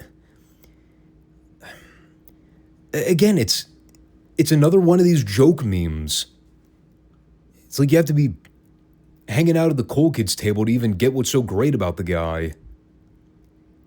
To me, he just kind of comes off as bland, generic, and highly uninteresting. That's all I've got to say about him. Until I'm proven differently. So then we had Logan Paul and AJ Styles. I almost completely forgot about this match. It's weird, right? How do I forget that Logan Paul's booked in a feature match on a Big Four show? Well, based on what we got here, I'm sure a lot of people were wishing they forgot about the match. I don't know. Something seemed really off about this one.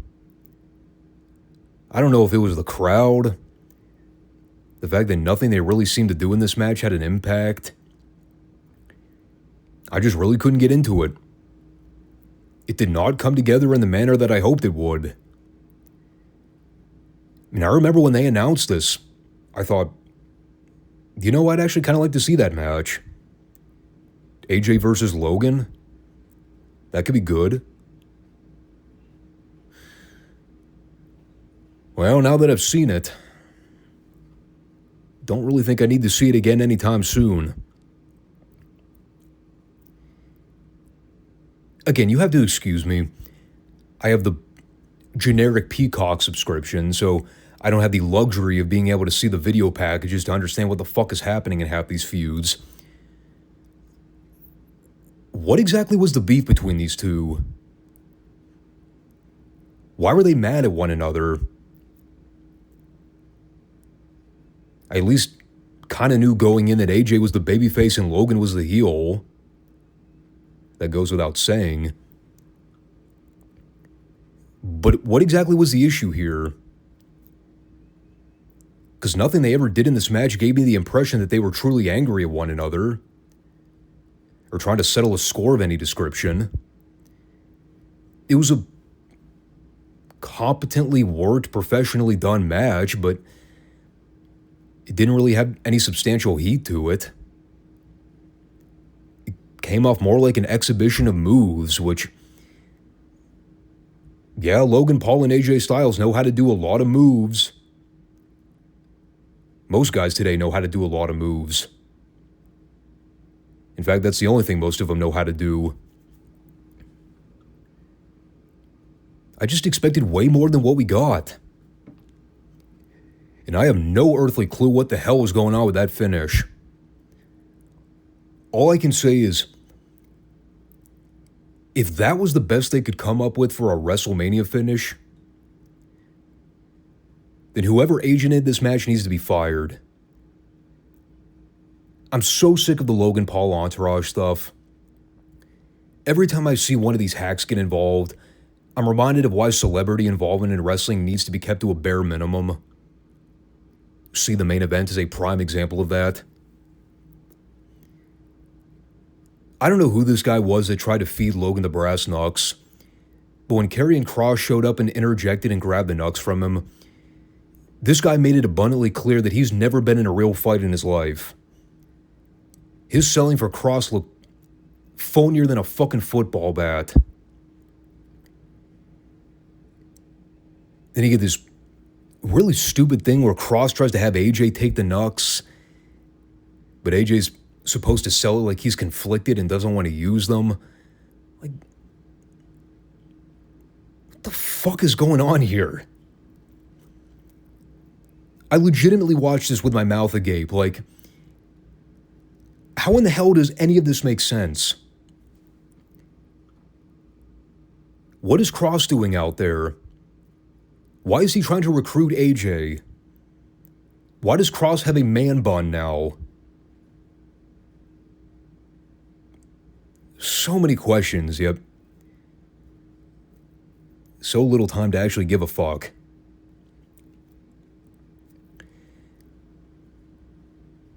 So Logan predictably cut off AJ and punched him in the jaw.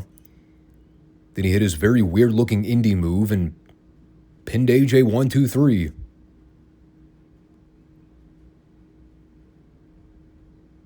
Yeah, this just didn't work. Again, I'm a big AJ fan. Always have been. Logan's good. But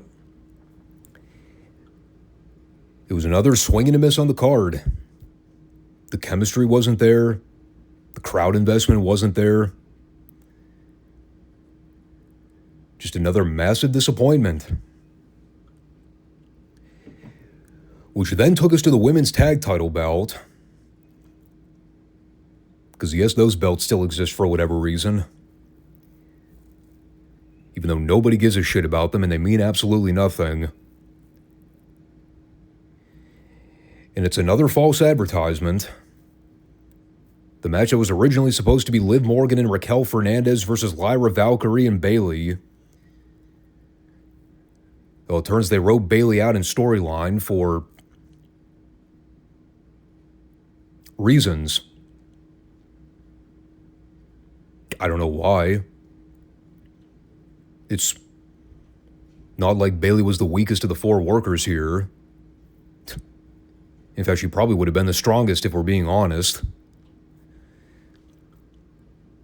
But they apparently decided, we need to have another surprise on the show. So let's try to pique some interest for this women's tag match. Meanwhile, I'm just trying to figure out whose Cheerios Bayley pissed in. I mean, between this and the rumored match with her and Roxanne that they apparently shelved. Did Bayley do something to piss off the office? Did she have heat with Hunter?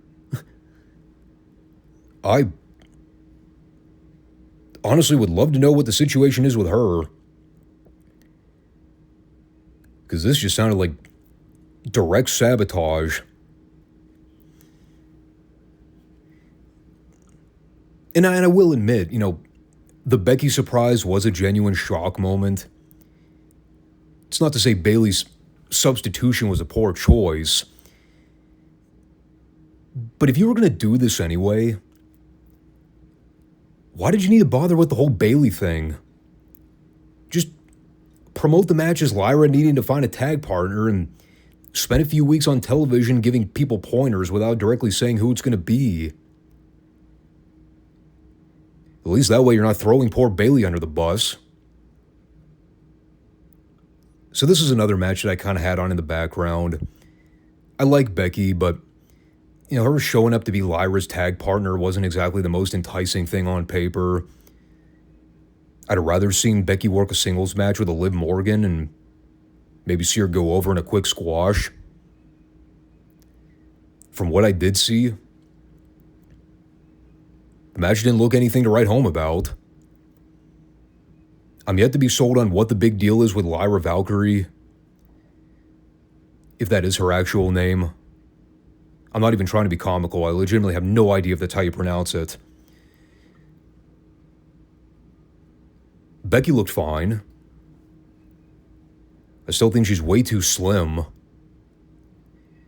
She came back from that arm injury or whatever it was a few years ago. She had lost a ton of weight. It basically resulted in her losing all of her muscle mass. Becky was never a big girl to begin with. But without that muscle definition, she just looks frail and gaunt. She had a little bit of body definition here, but she was still considerably small. To the point where even Liv noticeably dwarfed her. I'm trying to think. When was the last time I even saw Becky? It was WrestleMania last year, wasn't it? Didn't she wrestle Rhea? I don't remember the match being all that remarkable, but I'm pretty sure that was like one of the last things I remember seeing them do with Becky until she left. Apparently her contract expired at some point last year and she never resigned. I think a lot of that was due to her wanting to take some time away from wrestling and pursue other outside projects. To be honest, and this is no disrespect to Becky being gone all that time. Honestly, didn't even really notice it. I mean, yeah, I knew she wasn't around, but I wasn't exactly sitting there like, I wonder when Becky's going to come back. My God. Compare the reaction when she came back to the reaction Charlotte got when she came back from ACL surgery. It's like two different worlds. Even with Becky being out of the picture all that time, the people still welcomed her back with open arms. They didn't roll out the red carpet for Charlotte. Because unlike her, Becky at least has likable qualities that people can get behind. They remember when the company tried to shove Charlotte over Becky, and the people were not having it. Not really all that surprising to see Becky and Lyra win the belts here. But Lyra already came out with a belt, didn't she? But she wasn't one half of the tag champions going in. Liv and Raquel were. So what the hell did Lyra come out with?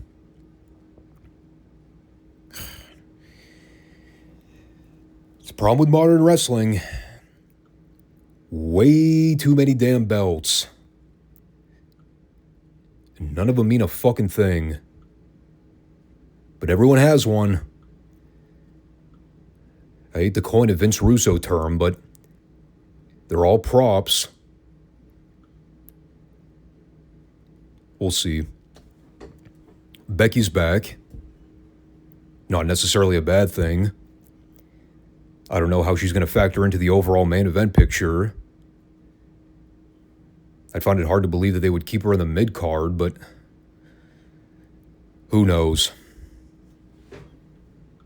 I'm sure WWE's thought it through very well, because they have a history of thinking things through. Just look at the WrestleMania build. Anyway, before we get to the main event, I did want to point out Steve Austin making a special cameo to announce the attendance figure for night 2. Whatever the artificially inflated number was. 63,226, I think he said. Doesn't matter. What matters is me having a good laugh at seeing Austin come out on that four-wheeler and smashing it into the front row barricade. Apparently shaking up one of the older ladies in the front row pretty badly. To the point where even Austin had to go over and console her. So, yeah, that was kind of shit luck. Hope they don't get sued. But yeah, he announced the attendance figure. He, teased that they were going to do a recount, and he started counting individual people in the crowd. And then he got bored, drank a few beers before leaving. Not on the four-wheeler, because that thing was fucked. That was it, though. I mean, it was so disappointing, because he didn't even stun anybody. Yeah, he drank a couple beers and said a few curse words. He gave everyone the middle finger salute. But part of the appeal with Austin showing up is getting to see him stun the shit out of somebody. I mean, you couldn't just send Austin Theory out there to bump for him real quick? I don't know. It was just lame. It was a lame cameo. Which in part is kind of a reflection on most of WrestleMania 41. Lame. And then we arrive at the main event. Speaking of lame. John Cena versus Cody Rhodes for the undisputed WWE title. Oh boy. I've had a lot of thoughts stewing about this one for the past 24 hours. Not in a good way.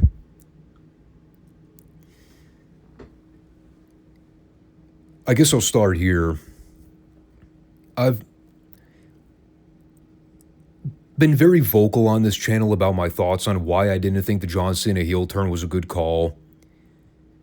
I was tremendously disappointed by the follow-up promos where Cena came out and cut these really overacted heel promos on the fans, trying to make the whole story about his visceral hatred for the fans instead of making it about Cody.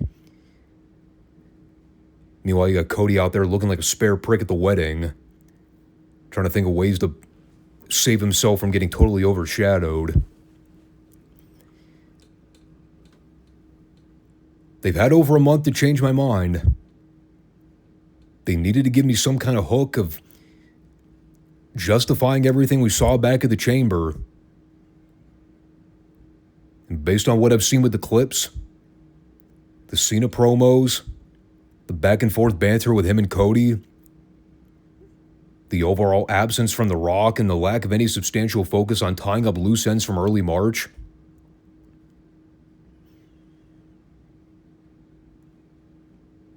is it safe to say the whole thing's been a bust? And it's not to say I loathe everything about what they did here. I kind of like the bleak nature of John Cena's entrance. It was deliberately kept minimalistic. Very standard dark lighting with a screen cap that read John Cena in very generic font. That was it. That was literally all there was to it. Meanwhile, with Cody, he's got the fucking pyro and the smoke machine and the dirt bike crew and whatever that skull mask was he came out with. The mask was a little much for me personally, but it was a stark contrast to Cena's entrance. And yeah, I get the whole argument with Cena. I'm not going to give you all a new look and a new theme music because I'm a heel and I don't give the people what they want.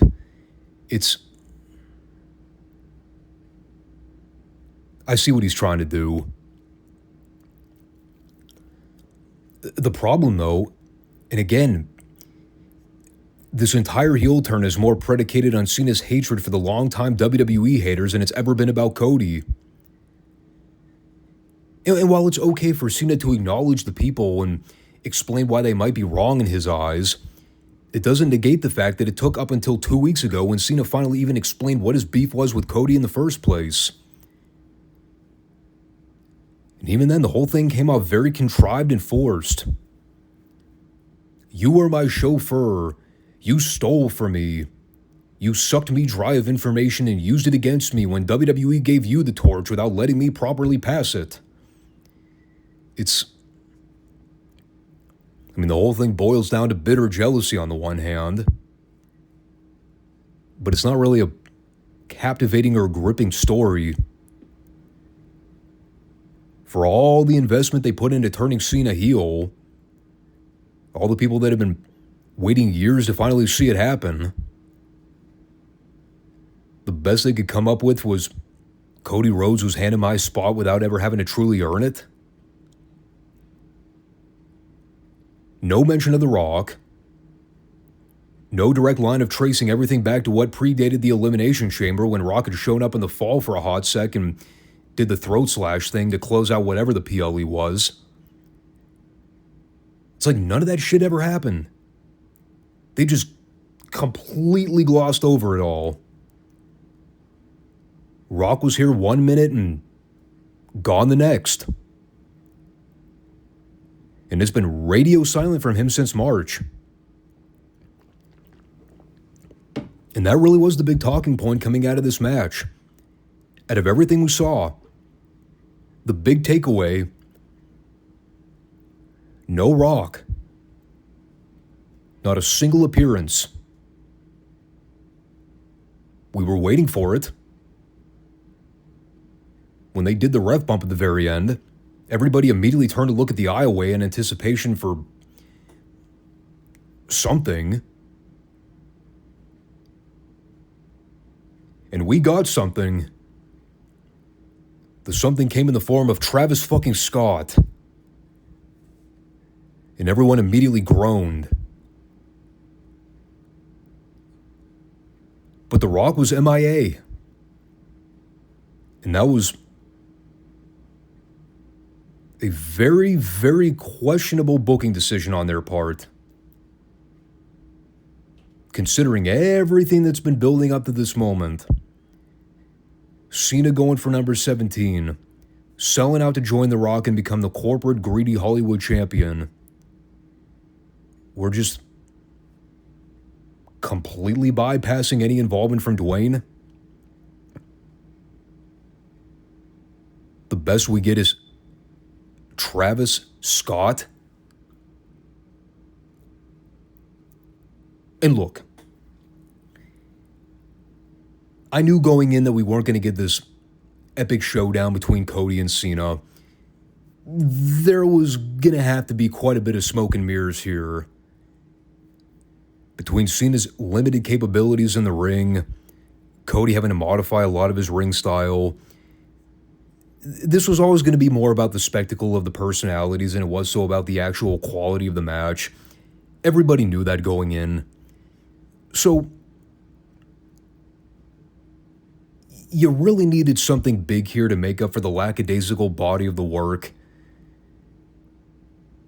You know, Cena, he was good working the Hollywood Hogan, I'm going to milk the shit out of everything heel style.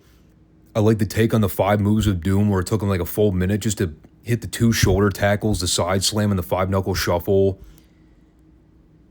And you saw he was openly mocking it the whole time. Like, yeah, I know this shit sucks, but you're all going to cheer it because you're marks. And that was probably the other catch-22 here. By the time you get midway through, and the people had time to digest everything Cena was doing, they couldn't help but cheer him. And in turn, the people wound up booing Cody as a result, which was not a good look, especially when you look at the finish. And the fans have been subtly booing Cody in bigger spurts than I think a lot of people want to concede. You can audibly hear it. It's not to the point where they need to consider flipping him heel immediately, but there are definitely some warning bells going off. And what you basically got here was Cena working a heel style of match that he really hadn't gotten to do in over 20 years.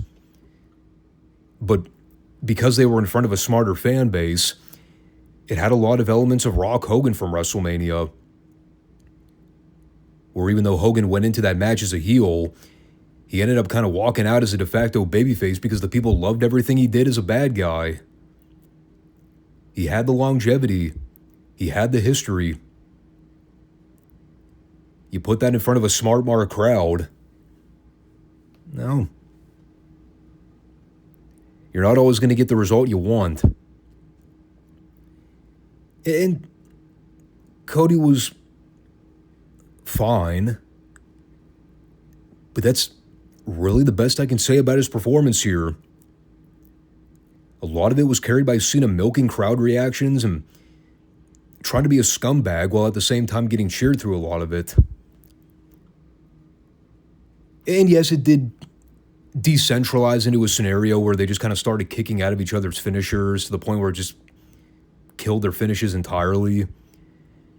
So, even though the match wasn't great, a lot of it was hanging on the thread of how they were going to book the finish. People can overlook mediocre matches if you give them something at the end. And then the people saw what they came up with.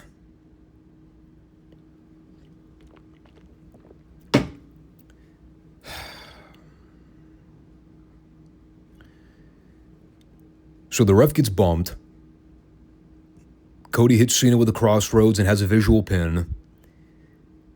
They do a spot where Cena goes to rip off the corner turnbuckle pad.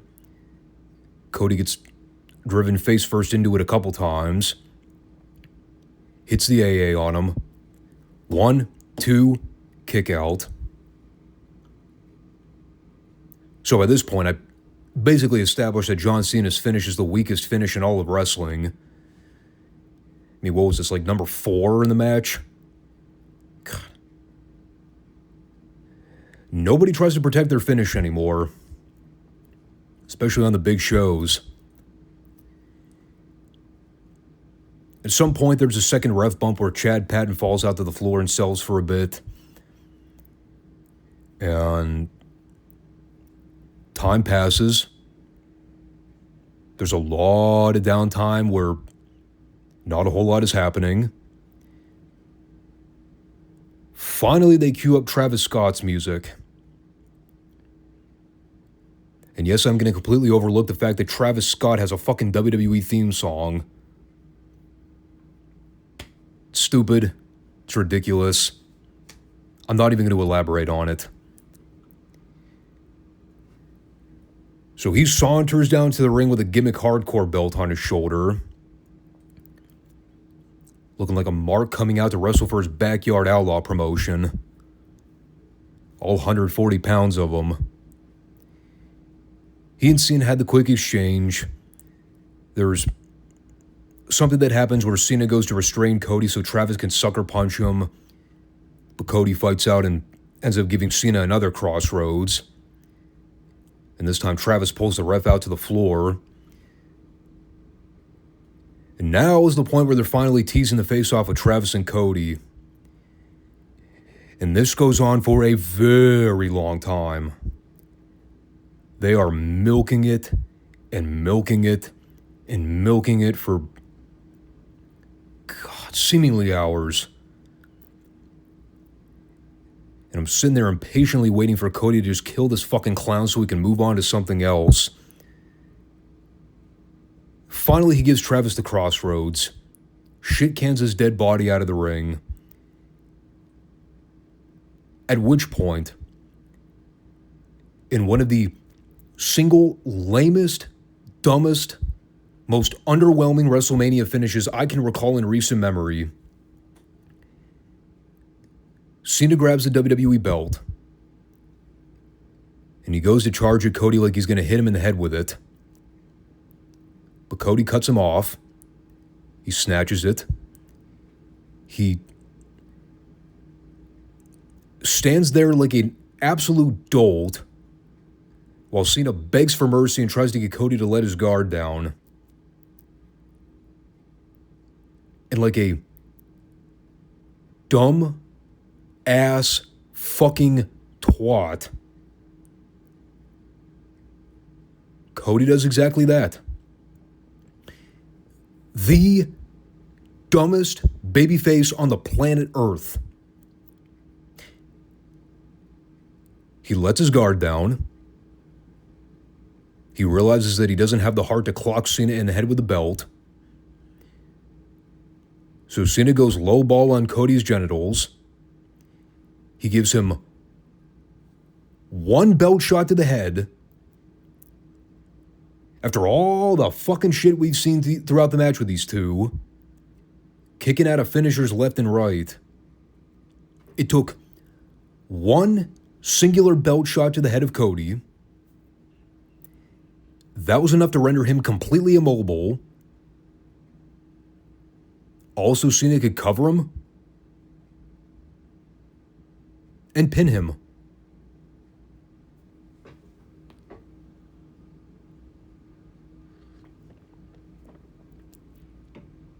Again, no involvement from Dwayne. No real huge, monumental oh shit moment. Figures, the company that's built on moments and reactions. The one time we could actually use a fucking reaction, of course we get nothing.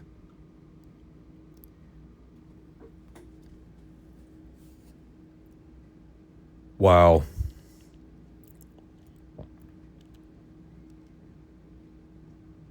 That's all I can really say is, wow.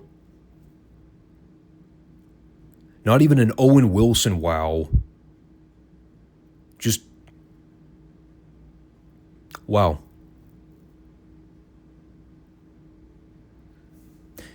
That was their WrestleMania Night 2 finish.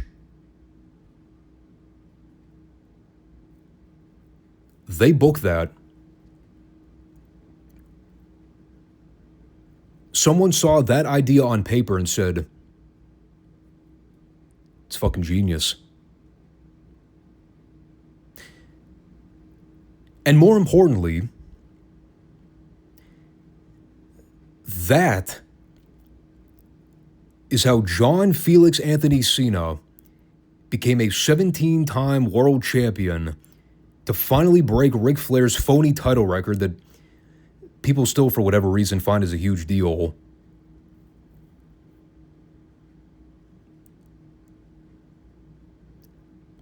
So was it worth it? Was it worth everything they've done over the last month just to get that?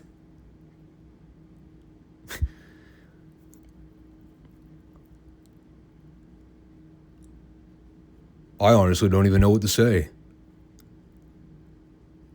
I'm flabbergasted by this. They could not have made Cody look worse if they tried. That really was the standout moment at the end of the show. Not that John Cena won the belt in the manner he did, but that he made Cody look like such a dork as a result.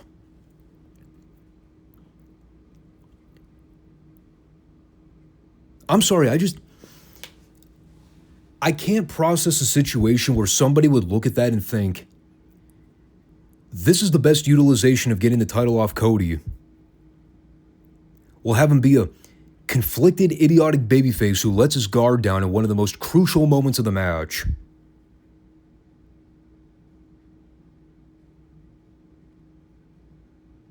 I mean, the people were already booing Cody heavily before the bell even sounded. I can only imagine what's going to happen now. I like Cody. And I wanted to boo him after this fucking match ended. I was like, you idiot. You knew Cena was going to cockblock you. How did you not see that coming? You didn't need a Rosetta Stone to figure that shit out.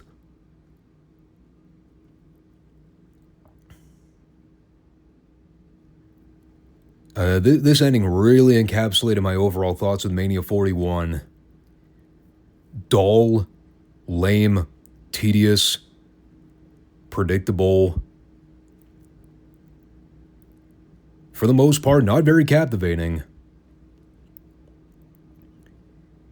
I mean, you take away that triple threat from night one, the LA Knight Fought 2 match, bits and pieces of that opening three-way with the girls on night 2.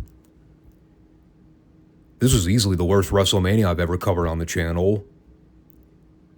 I'm excluding all the classic reviews. I'm talking strictly modern WWE. This might have been one of the worst PLEs I've ever covered on the channel, period. It was by far worse than last year's WrestleMania. Probably even worse than the one before that.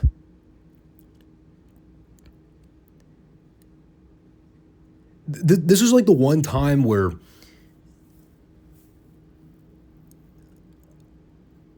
I just sit here genuinely confused about everything.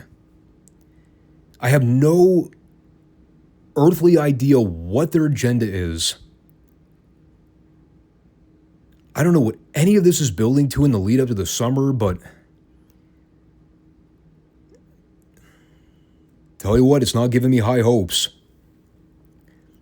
You know, there's something to be said about unpredictability and leaving the fans guessing about something. But then there's leaving them out high and dry and just not having any idea what direction they're going, and it's not really a good thing.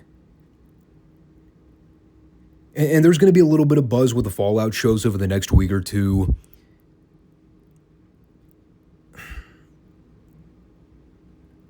I think the early to mid-summer periods for WWE are going to be real eye-opening.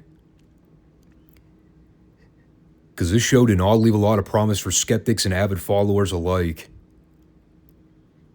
Surely didn't do anything for me.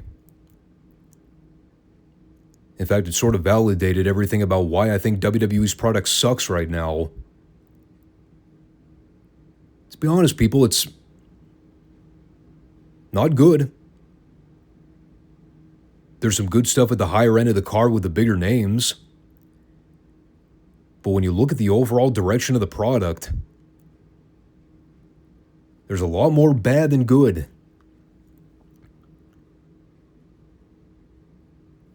So they got a lot of retreading to do over the next few months. The worst possible thing for that company right now is to burn out their hardcore audience. Always remember, nothing lasts forever. They might seem unbreakable right now with all the money they're getting with ticket sales, merchandise, sponsors. But when you tick off your core audience and don't give them much to look forward to, business will suffer. And the audience will start to dwindle if they're not careful.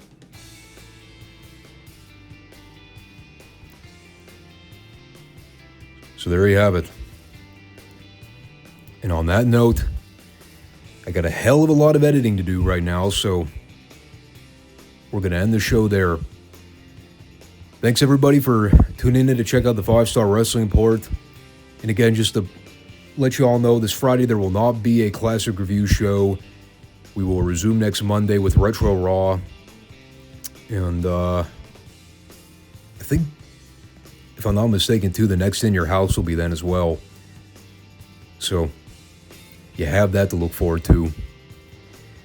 Give me your thoughts on WrestleMania 41 if you have any, and I'll catch you all next week. Take care, all. Peace out.